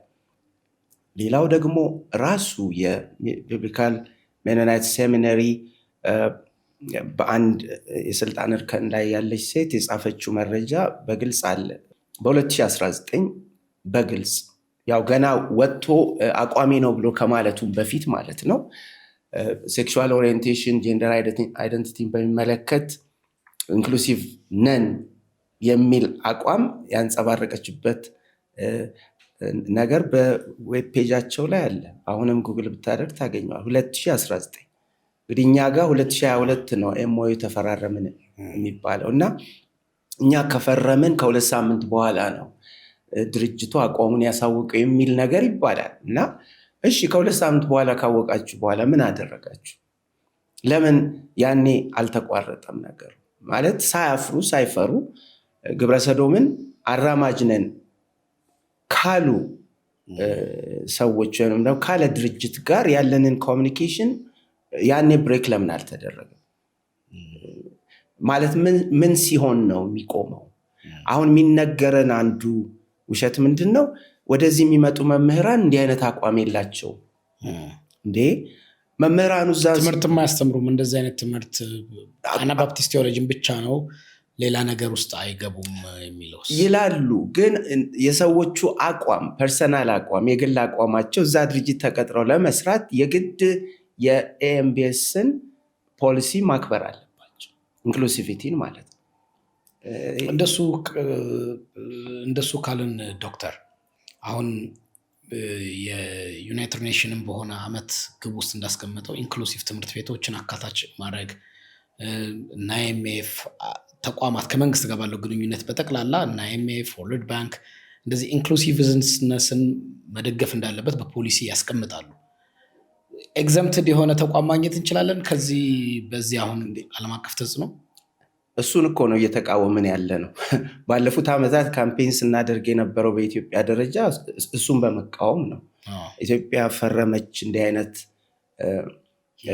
ስምምነት፣ የንግድና ኢኮኖሚ ትብብር ስምምነት ውስጥ ኢንክሉሲቪቲ ተካቷል ብለን እኮ ካምፔን የፊርማ ማሰባሰብ ዘመቻ እንዳደረግን የቅርብ ጊዜ ትዝታ ነው። እና እሱንም ነው እየተቃወምን ያለ ነው።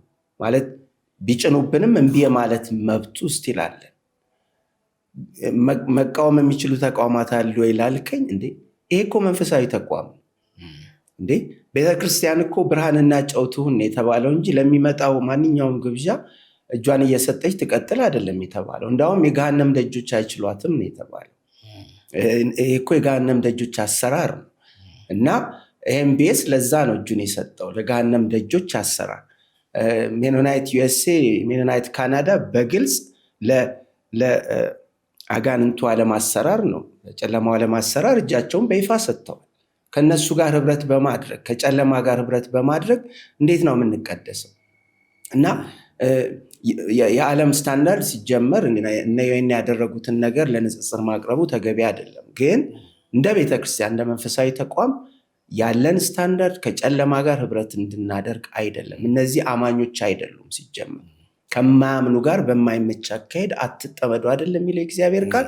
እና የእግዚአብሔርን ቃል በይፋ ከካዱ ሰዎች ጋር እነዚህን አማኝ ብለን ፈጽሞ ልንጠራቸው አይገባንም። እና እንደ ክርስቶስ ትምህርት የማይሄድ ሁሉ አብና ወልድ የሉትም ነው የሚለው የእግዚአብሔር ቃል። እና ሁለተኛ ዮሐንስ 9 ላይ እና ለሚወጣ ሁሉ በክርስቶስ ትምህርት ለማይኖር ሰው አምላክ የለውም፣ በክርስቶስ ትምህርት ለሚኖር ብቻ ነው አብና ወልድ ያሉት። እና እነዚህ ከክርስቶስ ትምህርት የወጡ ሰዎች ጋራ ህብረት እንድናደርግ የእግዚአብሔር ፈቃድ አይደለም። ምክንያቱም አማኞች አይደሉም። እና አማኝ ካልሆኑ ሰዎች ጋራ እንዴት ነው ስለ ክርስቶስ ሊናገሩ ይችላሉ፣ ወንጌል እንሰብካለን ሊሉ ይችላሉ። ግን ክርስቶስን በስራቸው ክደውታል፣ በአንደበታቸው እየተናገሩ ማለት ነው። እና ለእኔ ግብረ ሰዶም ማለት በቃ የርኩሰት ሁሉ ጫፍ ነው። ያ ነው የሚያንገበግበኝ። የርኩሰት ሁሉ ጫፍ ነው። መሪዎች ይህን አለመረዳታቸው ነው የሚያሳዝነኝ። እየመረጥን እንበላለን ይላሉ። እንዲህ ብሎ ነገር የለም፣ መጽሐፍ ቅዱሳዊ ትምህርትም አይደለም። እና ይህንን እውነት ተቃውመን ስንናገር አሁን ሄደው ምን ማለት ጀምረዋል? እንዲህ አይነት ተቃውሞ ይሄ እኮ በፊትም የነበረ ግንኙነት ነው፣ አዲስ አይደለም። እና በእኛ ዘመን ግን እንዲህ አይነት ጫና የተደረገብን በዘራችን ምክንያት ነው፣ በማንነቴ ነው እንዲህ አይነት ነገር እየደረሰብኝ ያለው እኮ እያሉ እየተናገሩ ነው በየመድረኩ እስከ ቅርብ ቀን ድረስ። እና እኔ አሁን ይሄንን ስሰማ ደንግጫለሁ። እና እኚህም ሰው ከክርስቶስ ትምህርት ወጥተዋል ማለት ነው። የክርስቶስ ትምህርት በግልጽ የሚናገረው ከነገድ፣ ከወገን፣ ከቋንቋ፣ ከህዝብ ተለይተን በክርስቶስ አንድ ህዝብ ሆነናል፣ አንድ ዘር ሆነናል፣ የክርስቶስ ዘር ሆነናል። እና ሰው ሮጦ ወደ ዘሩ የሚሄድ ከሆነ ፖለቲከኛ ነው እንጂ የቤተክርስቲያን መሪ ነው ብዬ ለማለት እቸገራለሁ። እና በጣም አደገኛ ሁኔታ ውስጥ እንዳለን ነው ማስበው። እና ሲሪየስሊ ሊታሰብበት ይገባል።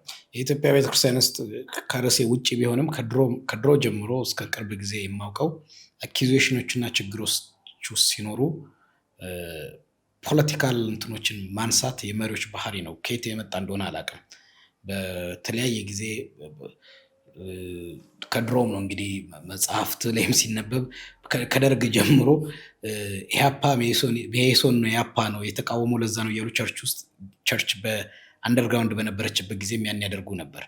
በእኔ እድሜ ጊዜ በኢህአዴግ ጊዜ ቅንጅት ነው ገሌ እንትን ነው ይባል ነበር፣ ኦነግ ነው ይባል ነበር። እንደዚህ አይነት ቅርብ ጊዜም በዚሁ ዘመን እንደው ላይፍ ቴስቲሞኒ በሆንኩበት አንዴ ጁንታ ነው አንዴ ፋኖ ነው አንዴ እንትን የትግራይ ጦርነት ጊዜ ይባላል። ይሄ ካውንስሉ ጋርም በአንድ ወቅት በነበረ የስልጣን ሸኩቻ ላይ የነበረ ነው እና አሁንም እኛ እንዳልተባልን ማን ያውቃል? ርዕሴ እንትን ግን በጣም ይገርመኛል። ሜንሽን ስታደርገው እንዴት ሆኖ የኢቫንጀሊካል ሰርክል ውስጥ አመራር መሀል ግጭት ሲፈጠር ቶሎ መደበቂያ ዘር እና የፖለቲካ አመለካከትን እንዲህ ስለሆነ ነው እንዲህ ስለሚቃወሙ ይባላል። ይሄ ቅርብ ጊዜ ሌሎች 2-3 ኢንተርቪውም ላይ በተለያየ ጉዳይ አንስቻለሁ እና መሪዎቻችን ከክርስቶስ ትምህርት የመውጣታቸው መገለጫ ነው። ወይ በጌታ አልነበሩም ወይ ደግሞ ከክርስቶስ ትምህርት ወጥተዋል፣ ለሚወጣ ሁሉ ስለሚል ማለት ነው። እና ከክርስቶስ ትምህርት ወጥተው አሁን በእምነት ውስጥ አይደሉም። ይህንን ክሊርሊ መናገር አለብን። እና ክርስቶስ ሁሉ ነው በሁሉ ነው የሚለው። በክርስቶስ ውስጥ ዘር የለም ቋንቋ የለም። ይህን ስል ማለት ቋንቋችንን እናከብራለን፣ ግን ሮጦ ሰው ዘር ውስጥ የሚደበቅ ከሆነና ሀሳቡን ነው መሞገት ያለበት። እንዲህ ስለሆንኩ ነው አታክ የተደረግኩት ማለት በጣም አደገኛ ነው። እንዳውም እንኳን ደግማ አነሳው ቤተክርስቲያንን ለመክፈል ሰይጣን የሚጠቀምበት አጋንንታዊ ስትራቴጂ በቃ። እና እኔ የሚታየኝ ትልቁ አደጋ እዛ ጋ ነው ያለው። ለመሰረተ ክርስቶስ መሪዎች ማስጠንቀቂያም ነው እየሰጠው ያለሁት። እና ለቤተክርስቲያን መከፈል አደጋ የምትሆኑት እናንተ ናችሁ በዚህ አቋማችሁ እንጂ እኛ አይደለንም። እኛማ የቤተክርስቲያን ዩኒቲ እንዲጠበቅ ነው እየተሟገትን ያለ ነው። እና ደግሞ እውነቱን በሂደት የምናየው ማለትም እግዚአብሔር ሐሳብ የት እንዳለ እኮ ይታወቃል። በዚህ ውርክብ ውስጥ አንድ ግለሰብ ወይም የሚኬሲ ሰው ስሙ በደንብ ማህበራዊ ሚዲያ ላይ ያለ ሄኖክ ታደሰ መኮንን አርቲክሎችን ጽሁፎችን አስነብቧል። እና የሄኖክ ታደሰ ሚና ኤሚኬሲ ውስጥ ምንድን ነው? ሄኖክ የኤሚኬሲ አመራሮች ላይ ብዙ ተጽዕኖ አለው ብሎ ሰዎች ያምናሉ። እሱ የጻፈው አንድ አርቲክል አለ። ቀጥሎ ለሱም ከሱ ጋር ተያይዞም ደግሞ ዶክተር ግርማ በቀለም የጻፉትን አንድ አርቲክል አንብቤያለሁ። ስለነሱ አነሳለሁ። ያንተ አቋም በዚህ ምንድን ነው? አመራሮቹ ላይ ተጽዕኖ አለው? የሄኖክ ሚና ምንድን ነው? የትምህርት ቤቱ ላይ ያለው ሚና ምንድን ነው? አቋሙ ማን ነው? ምንድን ነው ፖዚሽኑ? ይሄ ሰው ያው የመሰረተ ክርስቶስ ቤተክርስቲያን አባል የነበረ ነው በአንድ ወቅት እና መሰረተ ክርስቶስ ኮሌጅም ግራጁዌት ነው እና በሂደት አሜሪካ ሄዶ የአናባፕቲስት ቢብሊካል ሜኖናይት ቢብሊካል ሴሚናሪ ግራጁዌትም ነው። አይ ቲንክ ማስተርሱን እዛ እንደሰራ ነው ሰማው። እና በተለይ ይሄ ማትጋ የሚባለውን የማስተርስ ፕሮግራም በማቀናጀት ጉዳይ እየሰራ እንዳለ እናውም የተሰጠው አሳይንመንት ስሙን አሁን በትክክል አላስታውሰውም እና በዛ ካፓሲቲ ወይም በዛ ኃላፊነት ሁለቱን ድርጅቶች ማለትም አናባፕቲስት ቢብሊካል ሜኖናይት ሴሚናሪን ከመሰረተ ክርስቶስ ሴሚናሪ ጋራ አብሮ የማስኬድ ስራን የቅንጅት ስራ ማለት ተማሪዎችን በመቀበሉ ሂደት ያንን የማሳለጥ ስራ እንደሚሰራ ነው የሚታወቀው። ግን የሚጽፋቸውን አርቲክሎች ስናይ ፖስት የሚያደርጋቸው ነገሮችን ስናይ ለምሳሌ ኢየሱስ ራሱ ግብረሰዶማዊ እንደሆነ ከሚያምን ግለሰብ የአርት ስራዎች መካከል አርት ከተባለ ማለት ነው እርኩሰት ወይም አቦሚኔሽን ነው። ከዛ መካከል ወስዶ ነው በፌስቡክ ፔጁ ላይ ፖስት ያደረገው በአንድ ወቅት እና መሬት ላይ ወደቀን አንድ ሰዎች በመጽሐፍ ቅዱስ ሲደበድቡት የሚያሳይ እና በቃ ያ በራሱ ብዙ ይናገራል። ይሄ ሰው ልቡ ምን ያህል ለግብረ ሰዶም አጀንዳ ቅርብ እንደሆነ ማለት ነው። ኮንዘርቫቲቭ እንደሆነ ግን ደግሞ በተለያየ ጊዜ ሲጽፍ አይቻልም ይላል። ግን ኤምቢኤስ ውስጥ ተቀጥረ ለመስራት የግድ የድርጅቱን ምንድነው አቋም መቀበል አለብን። መታለል የለብንም ማለት ሰዎች እንዲነን አሁን እኮ ክርስቲያን ማን ነው ብለን መታለል የለብንም ማለት ገሌ ክርስቲያን ነው ብለን ለማለት የምንቸገርበት ጊዜ ላይ ደርሰናል። ክርስቲያን እኔ ክርስቲያን ነኝ ብለን ራሳችንን መፈተሽ ነው ያለብን። እና ሌላው ነገር ተማሪዎች የማስተርስ ፕሮግራም ተማሪዎች ይህንን እንግዲህ በመረጃ ነው የምናገረው። አሁን አንዱ መጥቶ ቢሮዬ ድረስ የምሰራበት የጤና ድርጅት ድረስ መጥቶ የነገረኝን ነው። ለመመዝገብ ከአንዴም 2 አፕላይ ሳደርግ አንድ ክሊክ መደረግ ያለበት ቦታ አለ። እሱን ካላለፍክ ወደ ሌላው ማለፍ አትችልም። ቅድም የጠየቁ እና ያቺን ቲክ ማድረግ አለ። እዚህ የሚያገር ያለው ኤምኬሲያን ማለት እዛ ያው በኦንላይን ነው ትምህርቱ የሚሰጠው። ይሄ ማስተርስ እዚህ ያለ ተማሪም እሱን አርጎ ነው። እውነት ነው እሱ ነገር? እውነት ነው። እኔ ምስክር ላቀርብልህ እችላለሁ። እና ግራ ገባኛል። እሱን አልፌ መሄድ ስላልቻልኩ ሄኖክ ጋር ድረስ ደውዬ ጠይቄዋለሁ ምን ላድርግ ብዬ አለ። እና በቃ የሚሆነውን አድርግ ብሎ አለኝ። ማለት ቲክ አድርገህ እለፍ ነው። ያንን ካላለፍክ መመዝገብ አትችልም። እና ምንድነው የሚለው የድርጅቱ አቋም ማለትም ግብረ ሰዶምን በሚመለከት ያለውን አቋም እቀበላለሁ ብለህ እና ይሄ ካልሆነ ፕሩቭ ያርጉልን። ይሄ እኮ ተጠይቀውም ነሐሴ 9 የወጣው የቤተክርስቲያኒቱ መግለጫ ላይ ራሱ እኮ ምንም እንዲህ አይነት የሚያደርጉ መምህራን እኛ ጋር አይመጡም ተብሎ ሲባል ተምሮ የመጣ ሌላ ግለሰብ ሌላ የፋከልቲ ሜምበር ለመሪዎቻችንም ለራሱ ለድርጅቱም ለኤምቢኤስ ደብዳቤ ጽፏል። ፕሩቭ አድርጉ እውነት አለመሆኑን እኔ ያውቃለሁ ብሎ እና እስካሁን ምላሽ አላገኘም። እና ምን ልልህ ነው በዛ አቅጣጫ ብዙ ህዝብን የማሳት ስራ እየተሰራ ነው። እና አሁንም ኢቭን ተቋርጧል የተባለው ከኤምቢኤስ እሱንም ግልጽ ማድረግ ያስፈልገኛል የማስተርስ ፕሮግራሙ እንጂ ሙሉ ለሙሉ ግንኙነት አይልም። እና ኢቨን ኢሜይሉን ዴቪድ ቦሻርት በመግለጫው ማግስት የጻፈውን ሄደህ ስታነብ ምንድነው የሚለው? በቃ ዊዝ ዲፕ ላሜንት ነው የሚለው። በብዙ ሀዘን ነው የምናቋርጥ ይህንን የምንለው ማለት እየፈለግን ነው የምናቋርጠው ነው የሚለው። እና ከዚህ ከኛ የተጻፈው ኢሜይል ማለት ነው ከዚህ ከመሪዎች የተጻፈ ኢሜይል በብዙ ሀዘን ነው እንጂ ሎስ ኦፍ ጉድዊል አይደለም። ማለት ግብረ ሰዶምን በመቃወማችን ምክንያት ነው የሚለው ክሊርሊ ስቴትድ አይደለም ምሳሌ። እና አሁን ተማሪዎች በግል እንዲቀጥሉ እድል አመቻችተናል ተብሎ ተማሪዎች የጀመሩት ትምህርቱን የጀመሩ በግል ከድርጅቱ ጋር ግንኙነት እያደረጉ የሚቀጥሉበትንና የሚጨርሱበት ሁኔታ ተመቻችቷል። ግን እኔ ለነሱም ጥያቄ አለኝ። ማለት እንዲህ አይነት ኮንትሮቨርሲ እንዲህ አይነት ችግር ካለበት ተቋም አሁን ኤምቢኤስ ማስተርስ ነው የሚሻለው ወይስ እግዚአብሔር ቃል? እና አሁን የተቸገርነው እኔ በግልጽ ነው የምናገረው የቴዎሎጂ ተቋም ምሩቅ መሆን አይደለም አንድን ሰው እውነተኛ ሰባኪ የሚያደርግ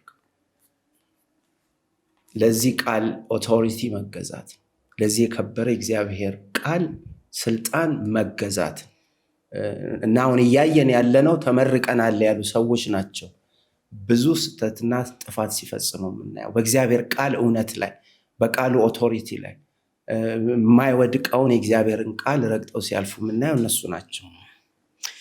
ሄኖክ ታደሰ መኮንን እንደ አውሮፓውያን አቆጣጠር 2024 ላይ ጆርኒንግ ስሩ አናባፕቲስት ሜኖናይት ሪያሊቲስ ሪፍሌክሽን ኦን ፌዝ ዲስኢንተግሬሽን ኤንድ ፐርሲስታንት ፕሬየር በሚል ርዕስ አናባፕቲስት ወርልድ በሚባል እውቅ የሜኖናይት ድረገጽ ላይ ያስነበበው ጽሁፍ የአሁኖቹ የሚኬሲ አመራሮች ለሚኖራቸው የውጭ ግንኙነት አስተምሮ ጉዳይ ዋና እንዳይደለና በአስተምሮ ላይ የተመሰረተ ግንኙነት ለሚኬሲ አመራር ባድ እንደሆነ ገልጾ ጽፏል። ይህ አቋም በእርግጥ የሚኬሲ አቋም ነው ወይ ብለህ ታምናለህ ወይ ዶክተር? ካልሆነ ቤተክርስቲያኑ አመራር ይህን መሰል ደብዳቤ ግለሰብ ሲሰጥ መልስ ለምን አልሞከረችም? ጽሁፉን ላንብበው። ሰው ኮንፊውዝ ቃል በቃል ያለው Many of our North American hosts did not seem to realize that MKC leaders are very aware of the divisions in the North American churches. MKC leaders choose to work with any of those groups that are willing to partner. They are not interested in choosing just one of that fits their theology. this is a foreign concept to MKC leaders. ራሱ ሄኖክ መኮንን መሪዎቻችን እያወቁ ከነዚህ ተቋማት ጋር ግንኙነት እንደሚያደርጉ የሰጠው ምስክርነት ነው እና ይህንን መረጃ ለምንድን ነው ያውቁታል። በነገራችን ላይ ያው እነሱም ኮፒ ስለሚደርሳቸው እና ምናልባት እኛ አይደርሰንም ብለው ስለሚያስቡ ይሆናል እንጂ ይሄን የምታነብልኝን እናውቀዋለን እና እያወቁ ነው የሚያደርጉት ብሎ ራሱ ኮንፌስ አድርጓል እና ያለ እውቀት ያደረጉት ምንም ነገር የለም እና ከነዚህ ድርጅቶች ጋር የሚያደርጉ ግንኙነት በቀጥታ በእውቀት ላይ የተመሰረተ ነው ብሎ መናገሩ በራሱ መሪዎቹ ላይ ከፍተኛ ጥርጣሬ ወይም ደግሞ እምነትን እንድናጣባቸው ያደረገን አንዱ መረጃ ይሄ ነው እና መተው ግን በፍጹም አናውቅም፣ አላየንም፣ አልሰማንም ይሉናል። ለምን መልስ አልሰጡም? ለዚህ ጽሁፍ መልስ ያልሰጡትም ሊሰጡ ስለማይችሉ ነው። ምክንያቱም ይሄ እኮ መረጃ ነው እና ይህንን ዲፌንድ ለማድረግ የሚሄዱበት ርቀት ደግሞ ሌላ ውጥረት ውስጥ ነው የሚከታቸው፣ ያውቁታል። እና ሌሎችም መረጃዎች አሉ በነገራችን ላይ እዛም ድረስ ሄደው አሁን አይደለም ከአሁን በፊት 2-3 ዓመት በፊት ሄደው ራሱ 2022 ላይ ይመስለኛል እዛ ያሉ ኮንሰርቫቲቭ የቤተክርስቲያን መሪዎች የሜኖናይት ማለት ነው ላንካስተር ግሩፕ የሚባለው ውስጥ ያሉ በግልጽ ነግረዋቸዋል። ለምንድን ነው ከኤምቢኤስ ጋር ግንኙነት የምትቀጥሉት? ማለት አካሄዱ ጤናማ እንዳልሆነ እያወቃችሁ ብለው ቻሌንጅ አድርገዋቸዋል እና የሰጡት ምላሽ ገና እያጠናን ነው የሚል ነው እና አጥንተውም የሚያቆሙት ነገር አይደለም። ማጥናት የሚሉት ነገር ሰበብ ነው በነገራችን ላይ እና በቃ ወዲያው እኮ ነው ሮጠህ ማምለጥ ያለብህ። ሽሽ ነው የሚለው እግዚአብሔር ቃል ማለት ስታንዳርዱ እሱ ነው። በቃ ሽሽ እና መሸሽ ደግሞ ማጥናትን አይጠይቅም። እግዚአብሔር ቃል የሚቃወመውን ነገር ፈጥነ መሸሽ ነው እና እንግዲህ መልስ ያልሰጡበትን ጠየከኝ አይደል? መልስ ይሰጣሉ ብዬ ተስፋ አረጋለሁ። መቼም ሄደህ ለዚህ ሁሉ መልስ ልጠይቃቸው ያው እስካሁን ኢንተርቪው ለማድረግ ፈቃደኛ አልሆኑም። በነገራችን ላይ ለሚቀርቡባቸው ጥያቄዎች መልስ ለመስጠት ሚዲያ ላይ ሄጄ ፓስተር ደሳለኝና ምክትላቸው ለማግኘት ሞክሬያለሁ። ቃልም ገብተውልኛል። እንግዲህ የሚነሳውን እንትን ጊዜ እየጠበቁ እንደሆነ ምኩራብ ሚዲያም ይህን ሆስት ለማድረግ በየትኛውም ሳይድ ያለውን እውነት ለማስታወቅ ሬዲ መሆኑን በዚሁ ሬዲ መናገር እፈልጋለሁ። እኛም በብዙ ደስታ ነው የምንጠብቀው። ለምን የሚናገሩትን ለመስማት ስለምንፈልግ ማለት ነው እና ሲመጡ ይናገራሉ ተብሎ ይኸው ከመጡ ኔርሊ ስንት ጊዜ 1 ወር ቢያንስ አልፎታል እና እስካሁን ምንም ሲናገሩ አልሰማንም እና በወቅቱ የወሰድነው እርምጃ ያንን መግለጫ በማውጣት በእውነት ጌታን አከብረዋለሁ። በእግዚአብሔር ፊት ጸልየን ፊቱን ፈልገን ድምፁን ሰምተን ያደረግነው ነገር ነው። መቼም ቢሆን በዚያ ሪግሬት አናደርግም አብረውኝ ያሉ ወገኖች እና ጌታ መንፈስ ቅዱስ ይህንን እንድናደርግ የረዳን ስሙ የተባረከ ይሁን እና ግን የሚያሳዝነው አሁን እንዲህ አይነት ድምፆች ደግሞ እንዲሰሙ አለመፈለጋቸው ነው። አሁን ባለፈው ሳምንት ከአንተ በፊት ከጂኤምኤም ቲቪ ጋራ ሰፊ ቃለ ምልልስ አድርገን ነበር። በነገራችን ላይ እሱም እንዳንተው ሄዶ ቢሮ ድረስ መጀመሪያ እድል ሰጥቷቸዋል ጋዜጠኛ ዳንኤል እና እንመጣለን ብለው ቃል ገብተውለት ኦልሞስት 1 ወር ያህል ጠብቆ ነው ወደ እኔ ጋር የመጣው እና ያንን እድል ተጠቅሜ ያለውን እውነት ልክ ላንተ እንዳደረግኩት 2 ሰዓት ያህል ፈጅተን ነው የተነጋገርነው። መረጃዎችን ወስዶ በጥሩ ሁኔታ አቀናብሮ በቴሌቪዥኑ ተላልፏል። ክፍል 1 እና ክፍል 2 እንዳውም እንዳይተላለፍ ከፍተኛ ጫና ተደርጎ በታሰበው መንገድም አልተላለፈም። ግን ዩቲዩብ ላይ አልተጫነም። ምክንያቱም ብዙ ሰው የሚያየው እዛ ላይ ቢወጣ ነበር የቴሌቪዥን ስርጭቱን ብዙ ስለማይመለከተው ሰው ማለት ነው እና ያ ለምን አልሆነም? ቤተክርስቲያኒቱ ሰብሳቢና የምክትል ፕሬዚደንትን ቦታ የያዙት ግለሰብ አብረው ሄደው ክስ መስርተው ማለት ነው ጂኤምኤም ቴሌቪዥን ላይ ማለት ነው። እና ጋዜጠኞቹም ወንድሜ መሳይን ጨምሮ ወንድም ዳንኤል እንደገናም ተወካይ ሆኖ ያለው የፓስተር ሀንፍሬ አይ ቲንክ እዛም ድረስ ኮምፕሌን ሳያደርጉ አይቀሩም አሜሪካ ድረስ። እና ለምንድን ነው ክሱ ምክንያት ምላሽ የቤተክርስቲያን ስም ጠፋ ነው። የቤተክርስቲያን ስም አላግባብ እንዲጠፋ ምክንያት ሆናቸው ለሱ ክሊር የሆነ መግለጫና በእነኚሁ በክስ በሚቀርባቸው የሚዲያ ፕላትፎርሞች ያላቸውን አቋም መግለጹ አይደለም ወይ? ይሄ እኮ ማፈን ነው። በሌላ አንጻር ድምፅ ማፈን ነው። ኢቲካልም አይደለም። በትክክል ይሄ ነው። አሁን አየህ መሪዎቻችን በዚህም ጉዳይ ያላቸው እውቀት በጣም አናሳ መሆኑን ታያለህ። እና የኢትዮጵያ ሕገ መንግስት በግልጽ እንደሚያስቀምጠው ሀሳብን በነፃ የመግለጥ መብት አለ እና ስም እስካላጠፋ መረጃ እስካለህ ድረስ በተለይ መንፈሳዊ በሆነ ጉዳይ ላይ በግልጽ አቋምህን መናገር የምትችልበት እድል እንዳለ ነው የሚገልጸው። እና ያ ባለበት ሁኔታ ካውንስሉ ጠርቶ ይሄ ነገር እንዳይቀጥል ጫና ተደርጎ እና ያ ለህዝብ ሊቀርብ የነበረው መረጃ ታፍኖ ቀርቷል። እና ትልቅ ውድቀት ነው። ይሄ በጣም ስህተት ነው። ለኢትዮጵያ መንፈሳዊ ሚዲያዎች ትልቅ ውድቀት ነው። እና አሁን ይህንን ጉዳይ የምንናገርበት መንፈሳዊ ሚዲያ የለም። ይሄ ሊታወቅ ይገባል። መንፈሳዊ ቴሌቪዥን ማለት ነው። እና ምክንያቱም ነገ ተደውሎ በአንድ ሰው ስልክ በቃ ነገሩ እንዲቆም ይደረጋል። እና መሪዎቻችን ጥፋት ሲያጠፉ የት ነው የሚወራው? ማለት ሲነገራቸው ካልሰሙ የግድ ወደ ሶሻል ሚዲያ መሄድ ግድ ይላል። እና እንዲህ አይነት የተበላሸ ነገር ነው ያለው። እና በዚሁ አጋጣሚ አሁንም ለፓስተር ሀንፍሬ ጥሪ አደርጋለሁ።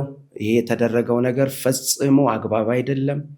እና መቼም የተናገርኩት ነገር ስህተት ካለው በአደባባይ ወጥቼ ይቅርታ ለመጠየቅ ዝግጁ ነኝ ኤኒታይም። እና ያ እውነት ግን ለህዝቡ እንዲደርስ ተገቢው ስራ መደረግ አለበት። ዩቲዩብ ላይ ተጭኖ ሰዎች ሊሰሙት ይገባል። ማለት በእናንተ በኩል ተደራሽ የሆነው ህዝብ ይህን መረጃ ሊያገኝ ይገባል። እና ለካውንስሉም ያለኝ መልእክት አይ ቲንክ ይሄን የማድረግ መብት አለው ወይ የሚል ጥያቄ አለኝ። እና እሱ በእርግጥ በጉዳዩ የሚመለከታቸው የህግ ባለሙያዎችም የሚዲያ አካላትም አይ ቲንክ ተነጋግረው በዚህ ጉዳይ የሆነ ኮንሴንሰስ ላይ መደረስ አለበት እንጂ የሰው ድምፅ መታፈን በነገራችን ላይ የኔ ድምፅ አይደለም እንደማምነው። እና የብዙዎች ድምፅ ሆነን ነው ሚዲያ ላይ የምንወጣው ዋጋ እየተከፈለ ማለት ነው። እና ይህንን ማፈን አግባብ አይደለም እና በአስቸኳይ ሊታረም ይገባል። መሪዎቻችንን አንዳንድ እንትኖች በሚዲያ ስራ ውስጥ ስላለው እንደዚህ ነገር ስለሚደርሰኝ ነው። መሪዎቻችን እኛ ዋና ዲሲሽን ሜከርስ ወይ ኦፒኒየን ሜከርስ እነሱ ናቸው የውሳኔውን ቦታ የሰጡት። ተሳስቶ የተሳሳተ ነገር ካለ በዛው ሚዲያ ማረም ጥሩ ነው። ግን መሪዎቻችን ኦፒኒየን ሜከር ሆነው የሚጮሁ ሰዎችን ድምፅ መስማት፣ ልክ ያልሆነውን ነገር ልክ አይደለም በሚባልበት አግባብ ማስተካከል፣ በዛ ፕላትፎርም መስጠት እንጂ ማንም ሰው እንዳይናገር ማፈን፣ መደለል እና በሌላ ነገር ማድረግ ሮንግ ነው። ለእግዚአብሔር መንግስትም አይጠቅምም፣ ትውልድም ያጠፋል ብዬ አምናለሁ። ሚዲያ ላይ እንደሚሰራ ኢንፋንት ነው የወንጌላውያን ሚዲያ ገና ኢንፋንት ነው፣ ትንሽ ነው። ትንሽ የሚሰሩ ሰዎች ናቸው። ብዙ ክፍተት ነው ያለብን፣ ከብዙ ክፍተት ጋር ቢታገለው ያንንም ግን መደፍጠጡ ጉዳቱ ሰፊ ነው ብዬ እንደ አንድ ሚዲያ ባለቤትና ባለሙያ ማቅረብ ፈልጋለሁ። በጣም ስህተት ነው። ይህን እርምት ቢወሰድ እኔም መልእክቴ ማስተላለፍ መልካለሁ። የሚኬሲ ፕሬዚዳንት የስነ መለኮት ትምህርት ቤት ፕሬዚዳንት ለመሰረተ ክርስቶስ ቤተክርስቲያን አባላት፣ አገልጋዮች፣ መሪዎች በሚል ርዕስ ባሰራጩት ባለ 4 ጽሑፍ ነጥብ 8 ላይ ሰደማዊነት የተቀበሉ ሰዎች ስለ ሰደማዊነት እንዲወራ ይፈልጋሉ ካሉ በኋላ ቃል በቃል በቤተክርስቲያን መድረኮች ስለ ሰደማዊነት ከሚያስተምሩ መጠንቀቅ አስፈላጊ ነው የሚል ሀሳብ አስፍረዋል። በዚህ ጉዳይ እንደው እባክህ ደግመህ አንብብልኝ። የሚኬሲ ፕሬዚዳንትና የስነ መለኮት ትምህርት ቤት ፕሪንሲፓል ለመሰረተ ክርስቶስ ቤተክርስቲያን አባላት፣ አገልጋዮችና መሪዎች በሚል ርዕስ ባሰራጩት ባለ 4 ገጽ ጽሑፍ ነጥብ 8 ላይ ሰደማዊነትን የተቀበሉ ሰዎች ስለ ሰደማዊነት እንዲወራ ይፈልጋሉ ካሉ በኋላ ቃል በቃል በቤተክርስቲያን መድረኮች ላይ ሰደማዊነትን ከሚያስተምሩ መጠንቀቅ አስፈላጊ ነው የሚል ሀሳብ አስፍረዋል። የሚመስለው አኪዩዜሽኑ ስለ ሰዶማዊነት በደንብ የሚናገሩ እነኚህ ሰዎችን በእንደዚህ መልኩ መጠርጠር አለባችሁ ይመስለኛል፣ ቃል በቃል የሚለው። ምክንያቱም በቤተክርስቲያን መድረኮች ላይ ስለ ሰዶማዊነት ከሚያስተምሩ መጠንቀቅ አስፈላጊ ነው ይላል። ምንድን ነው የምልሽ ዶክተር? አስቀድሜ ያው ላመሰግንህ እፈልጋለሁ። ይህንን ሆን ብለህ ጥያቄውን ስላዘጋጀው። ለምን መረጃው ከወጣ ብዙ ጊዜ ነው፣ ብዙዎች አላስተዋሉትም። ማለት የአሜሪካ ሪፖርት ብለው ፕሬዚደንቱ ያቀረቡት እንዳልከው ባለ 4 ገጽ ይመስለኛል፣ እንዲገጹን አልቆጠርኩትም፣ ብቻ ቁጥር 8 ላይ አሁንም አድማጮች ሄደው እንዲያዩ ትፈልጋለሁ። እና እዛ ላይ በግልጽ ምን ይላል? ግብረ ሰዶምን በመቃወም ሽፋን ግብረ ሰዶምን በመቃወም ሽፋን በቤተክርስቲያን ውስጥ ስለ ግብረ ሰዶም የሚያወሩ ሰዎች የነዛን ሰዎች አጀንዳ አስፈጻሚዎች ናቸው የሚል ሐሳብ ነው በግልጽ እዛ ጋ ያለው። እና ሄዶ ሲጠቀልል በቤተክርስቲያን መድረኮች ላይ ስለ ግብረ ሰዶም ከሚያስተምሩ ግለሰቦች መጠንቀቅ ተገቢ ነው። መቼም ማንን ለማለት እንደተፈለገ ግልጽ ነው። ገሌን ገሊትን ማለት አያስፈልገኝም። እና በአጭሩ ፕሬዚደንቱ ግብረ ሰዶምን እያስፋፋን እንደሆነ ነው በግልጽ እየነገሩን ያሉት። እና ጠርጥሯቸው በሚል እንደዚህ ይመስላል ሳይሆን ነው፣ ምንም የተገለጠ በግልጽ ነው የተጻፈው። እና የግብረ ሰዶም አጀንዳ አራማጅ ሆነው እነዛን አካላት እየደገፉ ነው።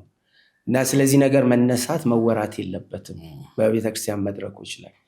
እና ስለዚህ የቅድስና ወንጌል እንዲሰበክ አይፈለግም ማለት ነው። በሌላ ቋንቋ ማለት ነገሩን እንመርምረውን ዘርዝረው ከተባለ ማለት ነው። እና ግብረ ሰዶምን በመቃወም እንድናስተምር የሚያዘን የእግዚአብሔር ቃል የብሉይ ኪዳን ትምህርትም ነው፣ የአዲስ ኪዳንም ትምህርት ነው። እና the whole counsel of God የእግዚአብሔር ምክር ጳውሎስ ለኤፌሶን ሰዎች መሪዎች፣ ለቤተክርስቲያን መሪዎች ሲናገር ኤፌሶን ሐዋርያት ሥራ ምዕራፍ 20 ላይ የስንብት ቃሉ ላይ በጣም ልቤን የሚነካኝ ቃል ወይም አባባሉ ከእግዚአብሔር ምክር አንድም አላስቀረቡባችሁም the whole counsel of God። እና ማለትም የእግዚአብሔርን ቃል እውነት ማለት ነው። እና እዚህ የእግዚአብሔር ምክር ውስጥ ግብረ ሰዶም እንዳውም በቃ በዕብራይስጡማ አለ በሚባል እጅግ በከበደ ቃል ነው የሚወገዘው። ቶኤቫ እንግሊዝኛው አቦሚኔሽን ይለዋል፣ የኛ አማርኛ ጸያፍ። በዛ ልክ የተወገዘ ነው። ዘሌዋውያን 18 ላይ ብንሄድ ከሴት ጋር እንደምትተኛ ከወንድ ጋር አትተኛ፣ ጸያፍ ነገር ነውና ሰን አቦሚኔሽን። እንደገና ምዕራፍ 20 ላይ ሄደን ስናይ እንደዚሁ ነው የሚለው። ማናቸውም ሰው ከሴት ጋር እንደሚተኛ ከወንድ ጋር ቢተኛ ሁለቱ ጸያፍ ነገር አድርገዋልና ፈጽመው ይገደሉ ነው የሚለው። እና ይሄ የክርስቶስ ትምህርት ነው። ይሄ የእግዚአብሔር ቃል ነው። አዲስ ኪዳን ላይ ስንመጣ እንደውም ግብረ ሰዶማውያን የእግዚአብሔርን መንግስት አይወርሱም። 1 ቆሮንቶስ ምዕራፍ 6 ከቁጥር 9 ጀምሮ ስናነብ፣ ይሁዳ ቁጥር 7 ላይ ስንሄድ ሰዶምና ገሞራ በዙሪያቸውም ያሉ ከተሞች ከተፈጥሮ ስርዓት ውጭ ለሆነ ሩካቤ ስጋ ራሳቸውን አሳልፈው ስለሰጡ በዘላለም እሳት ለሚቀጡት ምሳሌ ሆነዋል። ሮሜ 1 26 27 ላይማ ስንመጣ ወንዶች ለተፈጥሯቸው ለባህሪያቸው የማይገባውን ነገር በማድረግ ነውር ፈጸሙ ይላል። እና ይሄንን ለምንድን ነው ማንሰብከው? ይሄንን መስበክ እንዴት ነው ስተት ወይንም ወንጀል የሆነው? በእኚህ ሰው አመለካከት ማለት ነው። እና ተጠንቀቁ፣ ግብረ ሰዶምን እያስፋፉ ነው ብለውናል። እና ለእኔ ይሄ በጣም ትልቅ አደጋ ነው። በጣም ትልቅ አደጋ ይታየኛል። ኢንፋክት ያ መግለጫ ከወጣ በኋላ ለወንጌል አገልግሎት ወጣ ብዬ ነበረ። አሁን በቅርብ ዛሬ 2 ሳምንት ገደማ ባህር ዳር ነበርኩ። የዩኒቨርሲቲ ተማሪዎች ጋብዘውኝ ማለት ነው። እና በዛ ግብዣ ላይ የወጣቶች ዩኒቨርሲቲ ተማሪዎች የ3 ቀን ኮንፈረንስ፣ ርዕሱም ቅድስና ለእግዚአብሔር ነው። ስለ ቅድስና የምናስተምርበት በዛው ፓኬጅ ውስጥ ነው ግብረ ሰዶምም ኃጢአት እንደሆነ የምናስተምረው። እና የሚገርምህ ከዚህ ከዋና ቢሮ ተደውሎ ሙሉ ወንጌል ቤተክርስቲያን ድረስ ተደውሎ ለምን መድረክ ሰጣችሁት ሁሉ ተብሎ ስደት ላይ ነው ማለት ነው። በብዙ ደስታ ለወንጌል መሰደድን የመሰለ ክብር የለም እና ግን የሚያመው ከወንድሞች ከምትላቸው መካከል መሆኑ ነው እና አሁን ይሄ መሆን ከጀመረ በኋላ እነዚህ ሰዎች የወንጌል እንቅፋት መሆን ከጀመሩ በኋላ ሪሊ በጌታ ወንድሞች ናቸው ወይ የሚለውን ነገር ሲሪየስሊ መጠየቅ ጀምሬያለሁ እና ወንድም ለማለት የምቸገርበት ደረጃ ላይ ደርሻለሁ። ለምን መድረክ ሰጣችሁ? ያውም ደግሞ ሙሉ ወንጌል ቤተክርስቲያን ድረስ ተደውሎ ማለት ነው እና ይሄ በጣም አሳፋሪ የሆነ የወንጌል እንቅፋትነት ነው እና ከምክትል ፕሬዚደንት ከሚባሉት ቢሮ እና በብቃታቸው ነው የዛ ቦታ የተቀመጡት የሚለውም የራሱ ጥያቄ ነው። ምክንያቱም አሁን ያው ወደ አሰራሩም ስንመጣ ብዙ ችግሮች ሲፈጥር የምናየው ቢሮ ነው ያ ምክትል ፕሬዚደንት ቢሮ እና ያው እንግዲህ አድርጉ የተባሉትን እያደረጉ ማለት ነው። ይሄ ሳያንስ ደግሞ አሁን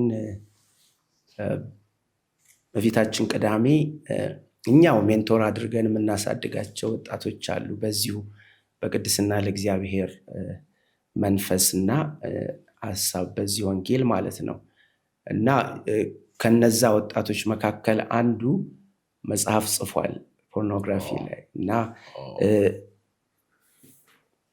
ምናሴ ይርጉ ይባላል። ፖርኖርሽን የሚባል መጽሐፍ ነው እና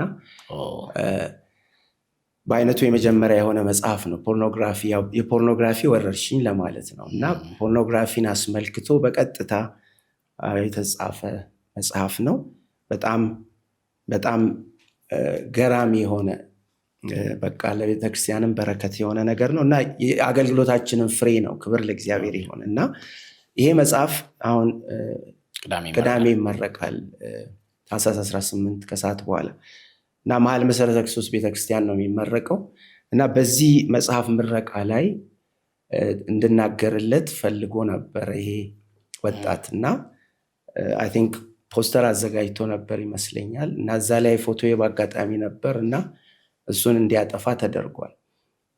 አልፎ ተርፎም ደግሞ መድረክ ላይ ወጥቶ እንዲናገርም አይፈቀድለትም ተብሎ ያው እግድ እንደተደረገ ነግሮኛል። እንግዲህ ኦፊሻሊ መታገዳችንን አላውቅም እስካሁን ድረስ።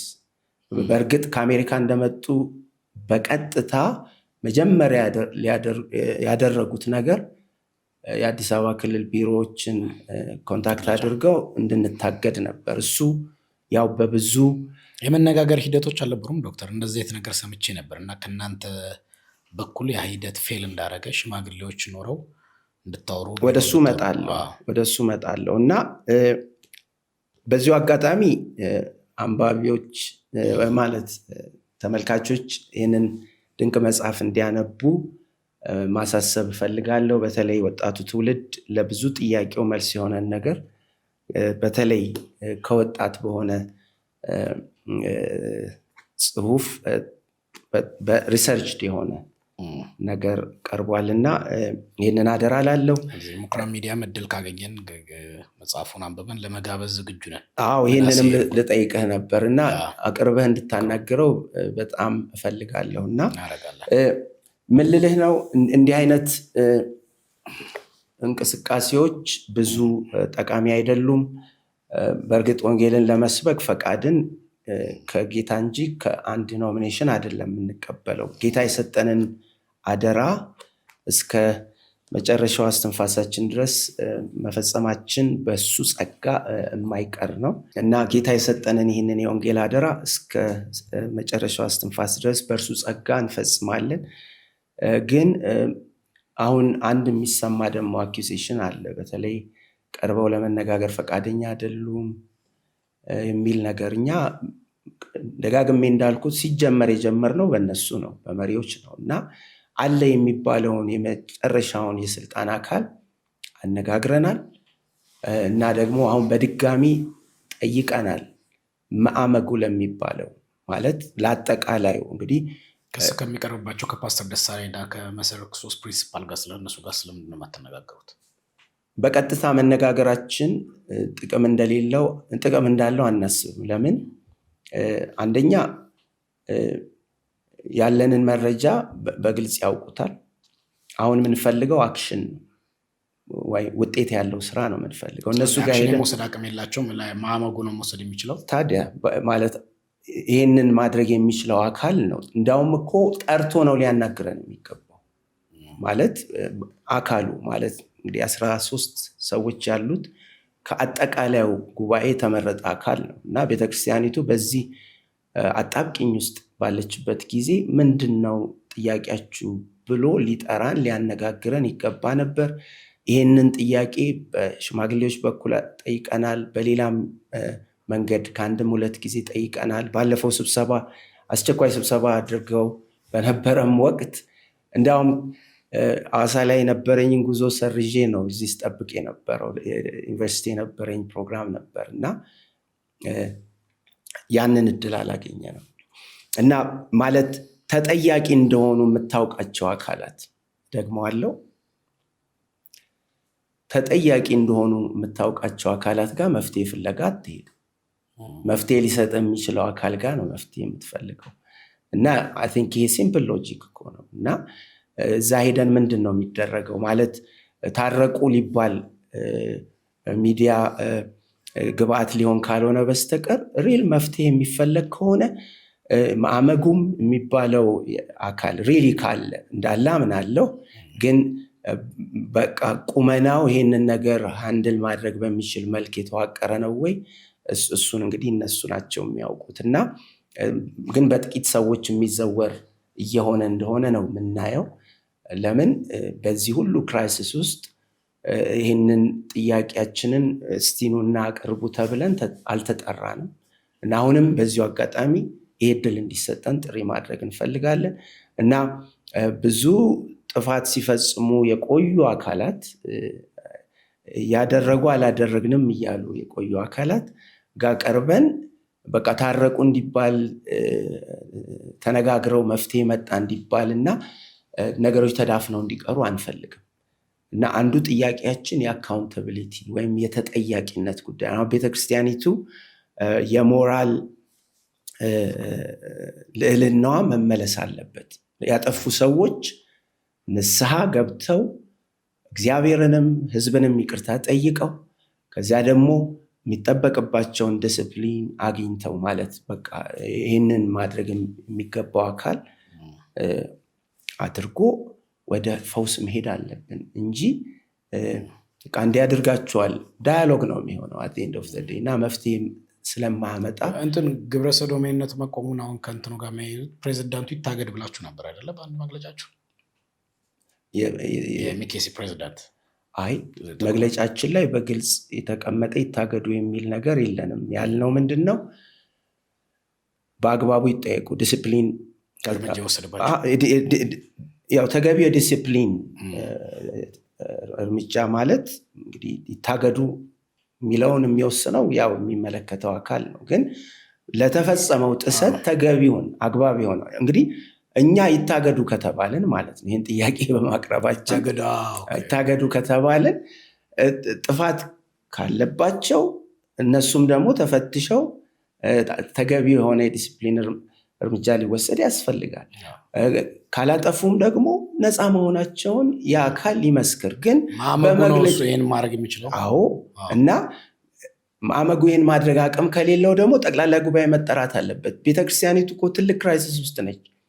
እንዳሁኑ አይነት ቀውስ ገጥሟት አያውቅም። ከአሁን በፊት ብዙ ፈተናዎች አልፋለች፣ የማውቃቸውም የማላውቃቸውም። እና በእግዚአብሔር እርዳታ ኮንግሪጌሽናል ሊደርሺፕ ስለነበራት ወይም ደግሞ የጋራ አስተዳደር ስለነበራት ሌሎች የሚደነቁበት ማለት ሌሎች ቤተክርስቲያናትም ኮፒ ለማድረግ የሚጓጉት ስታይል ስለነበራት ነው ያለፈችው።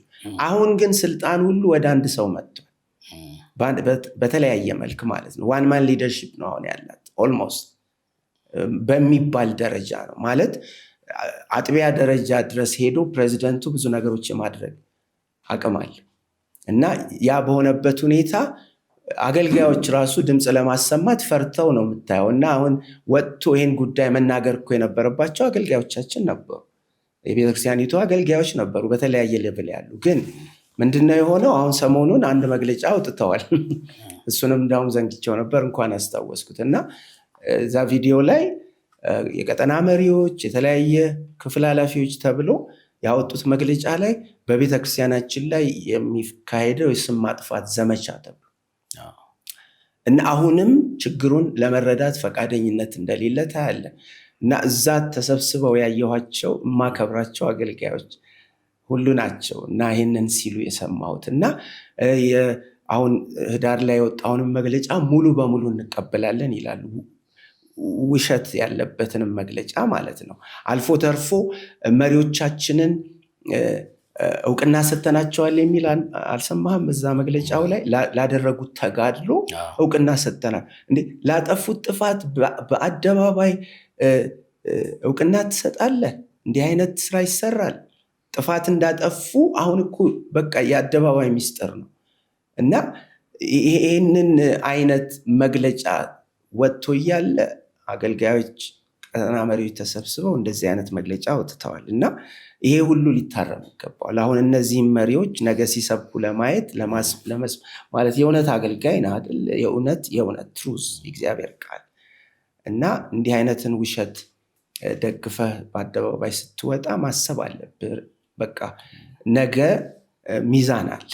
ነገ ሳይሆን በአፋጣኝ ሚዛን አለ። ዲሲቮናቸዋል ብለው እናንተን ይከሱ አሉ። እነ ዶክተር ስዩም ይህን አጀንዳ ሲያነሱ እውነት በጣም ጥልቅ የሆነ የግብረ ሰዶማዊ ችግር በቤተክርስቲያኒቱ እንደሌለ ያውቃሉ። ነገር ግን ኤምቢኤስም ሄደው ሲማሩ በነበሩ ተማሪዎች በተለያዩ ችግር በቤተክርስቲያኒቱ ውስጥ ያኮረፉ ሰዎች እና አሁን ካለው አመራር ጋር የተጣሉ ሰዎች እነ ዶክተር ስዩምን አሳስተዋቸዋል። ሮንግ ኢንፎርሜሽን ነግረው ሚስሊድ አድርገዋቸዋል እና ያ ነው ለዚህ ዳረጋቸው ብለው አኪዩዝ ያደርጓቸዋል። ይህንን ያው በመግለጫችንም ላይ መልስ ሰተንበታል። ግን አሁንም ስላነሳው ደስ ብሎኛል። ለምን አሁን አንዱ ዳይቨርዥን ሜካኒዝም ወይም የሰውን ትኩረት ወደ ሌላ አቅጣጫ ለመሳብ የሚጠቀሙበት መንገድም ነው እና እንዳውም ልቦና እንዲሰጣቸው ተብሎ ሁሉ የጾም ጸሎት አዋጅ እንደታወጀ ሰምተህ ይሆን? ለእኛ ማለት ነው። እና ህዝቡ በማያውቀው ወይም ደግሞ በሌለበት ጉዳይ የግድ ጾም ጸሎት ታውጆበት ለ14 ቀን ንስሐ ሊገቡ ሲገባቸው ማለት ነው። እኛ ዲሲቭድ ሆነን አይደለም ወይ ሰው አስበው ማለት በዚህ እግዚአብሔር በሰጠን አደራ በሰው የምንነዳ አድርጎ ማሰብ በጣም የወረደ አመለካከት ነው። ማለት ብዙ ነገራችንን እኮ ነው በቃ ሚዛን ላይ ያስቀመጥ ነው።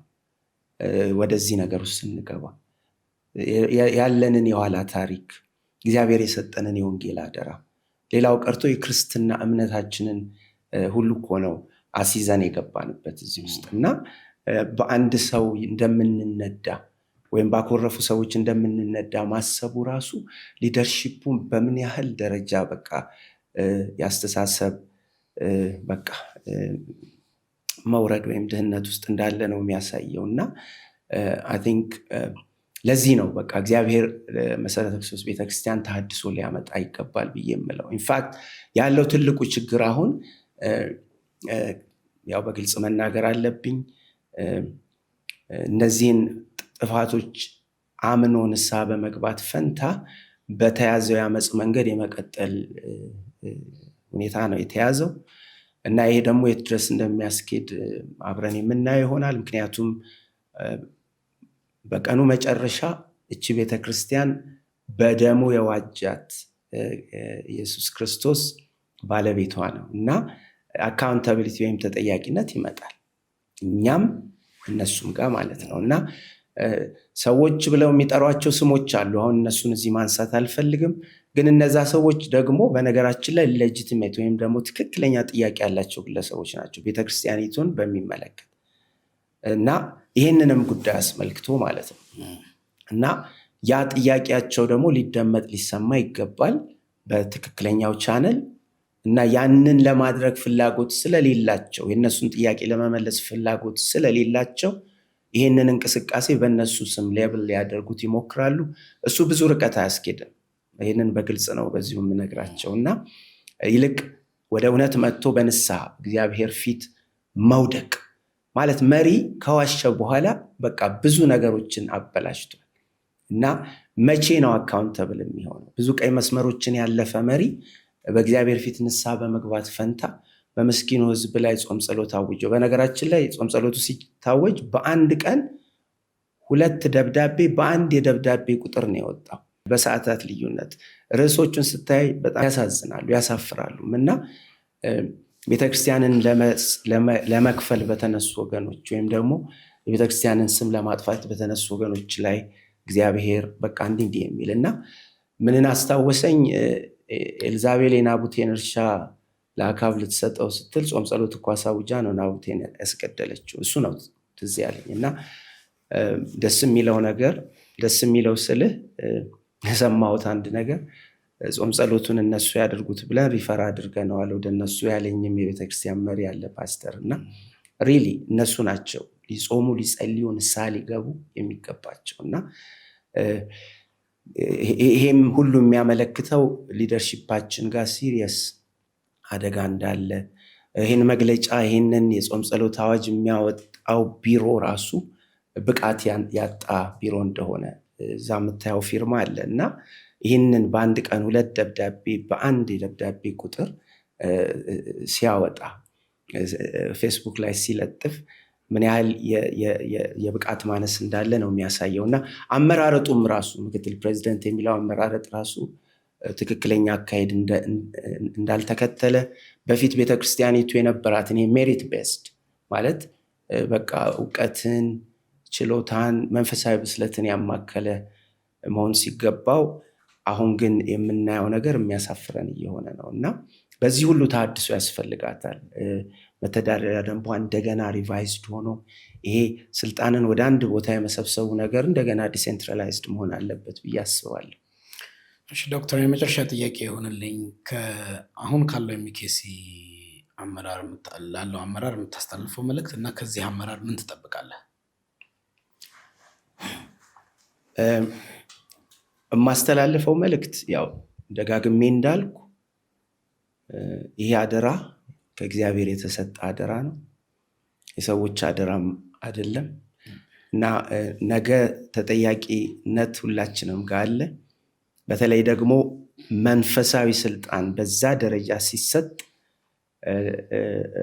ቤተክርስቲያኒቱም አስተምራ ያሳደገችኝ ጉዳይ ስለሆነ ማለት ነው። መንፈሳዊ ስልጣን በዛው ደረጃ በዛው ሌቭል ተጠያቂነት አለ እና እውነት የሆነውን እውነት አይደለም፣ ውሸቱን እውነት ነው እየተባለ እስከዛሬ የተኬደው አካሄድ በቤተክርስቲያኒቱ ምዕመናን ዘንድ ትልቅ የእምነት ማጣት ሁኔታ እንዲፈጠር አድርጓል። ስለዚህ ተአማኒነታችሁ ጠፍቷል ኮምፕሊትሊ። እና ይህንን በተለያየ መንገድ ለመሸፈን የሚደረገው ጥረት ስልጣን ሊቀሙን ነው የምሰማውን ነገር ስልጣን ለመቀማት ተደራጅተው እንዳውም ስሞች እየተጠቀሱ ማለት ነው ሌሎች የቤተክርስቲያን መሪዎች እየተጠቀሱ ከነሱ ጋር ተደራጅተው እየሰሩ ነው። በውጭ ካሉ ኮንሰርቫቲቭ ግሩፕስ ጋር በጋራ ሆነው ቤተክርስቲያንን ለማጥቃት ተነስተው ነው ያለው የሚለው እንዲህ አይነት አካሄድ አይበጅም፣ አይጠቅምም። እና እኛ ምንም ኢንትረስት የለንም። ኢንፋክት ስፔሻል ኢንትረስት አላችሁ ተብሎ ተነግሮናል። መሪዎች መጥተው በግሌ ነገሩኝ ነው እንዲህ ተብላችሁ ተፈርጃችኋል ተብሎ ማለት ነው። እና እሱ ርቀት አያስኬደንም። የሰውን ልብ የሚመረምር አምላክ ነው የቤተክርስቲያኒቱ ባለቤት። እና ነገ ሁሉም ወደ እውነት ሲወጣ እንዳናፍር በጊዜ በእግዚአብሔር ፊት በንስሐ ወድቀን በቃ ጌታ መንፈስ ቅዱስ ለሚሰጠን ዳይሬክሽን ራሳችንን ብናስገዛ ይገባል። እኔ በሆን የማደርገውን ብዬ አልነግርህም። በዛ ቦታ በሆን የማደርገውን ልትገምት ትችላለህ። ማለት ብዙ ቀይ መስመሮችን ካለፍክ በኋላ አሁንም እችን ቤተክርስቲያን ይዞ መቀጠል ይቻላሉ የሚለው ጥያቄ ላይ መቅረብ አለበት። እና ተአማኒነት ከጠፋ በኋላ ግን እሱ ውሳኔው የጌታና ቤተክርስቲያን ላይ ጌታ የሾማቸው መሪዎች ውሳኔ ሆኖ ግን urgently ወይም በአስቸኳይ የንስሐ የመመለስ የእውነተኛ ንስሐ ማለት በንስሐ ስም ደግሞ ማታለል ሳይኖር ማለት ነው። እና እውነተኛ ንስሐና መመለስ እግዚአብሔርንም መፍራት ወደ ሊደርሺፑ እንዲመለስ ነው ምኞቴ እና ያ እንደጠፋ አሁን እግዚአብሔርን መፍራት ሳይሆን የነገሰው ሶሻል ሚዲያን መፍራት እና እሱ ደግሞ ብዙ ርቀት አያስኬድም እና ያ ሪስቶርድ ሆኖ ለቤተክርስቲያን ተሐድሶ እንዲመጣ ነው ምኞቴ እና ቤተክርስቲያን ከፊቷ ተሐድሶ እንዳለ በጽኑ አምናለሁ። ይህንን አስቸጋሪ ጊዜ አልፋ ያ የምትታወቅበት ያስተምህሮ ክብሯ እንደገና ደግሞ የእግዚአብሔር መንፈስ ጉብኝት ለኢትዮጵያ ቤተክርስቲያን እንዲመጣ ምክንያት ትሆናለች ብዬ በጽኑ አምናለሁ። እኔም ቤቴም ባለቤቴ ሳቢም እንዲህ ጽኑ እምነት አለን። እግዚአብሔር አብረውን ካሉ ወገኖች ጋር ይህንን ለማየት እድል ይሰጠናል ብዬ አምናለሁ። እግዚአብሔር የተባረከ ይሁን። ቴንኪዩ ዶክተር ስዩም አንቶኒዮስ ስለሰጠህን ጊዜ እና ረጅም ጊዜ ወስደ ስለሰጠህን ማብራሪያ ጌታ ኢየሱስ ይባርክ። አሜን። አንተንም ጌታ ይባርክ።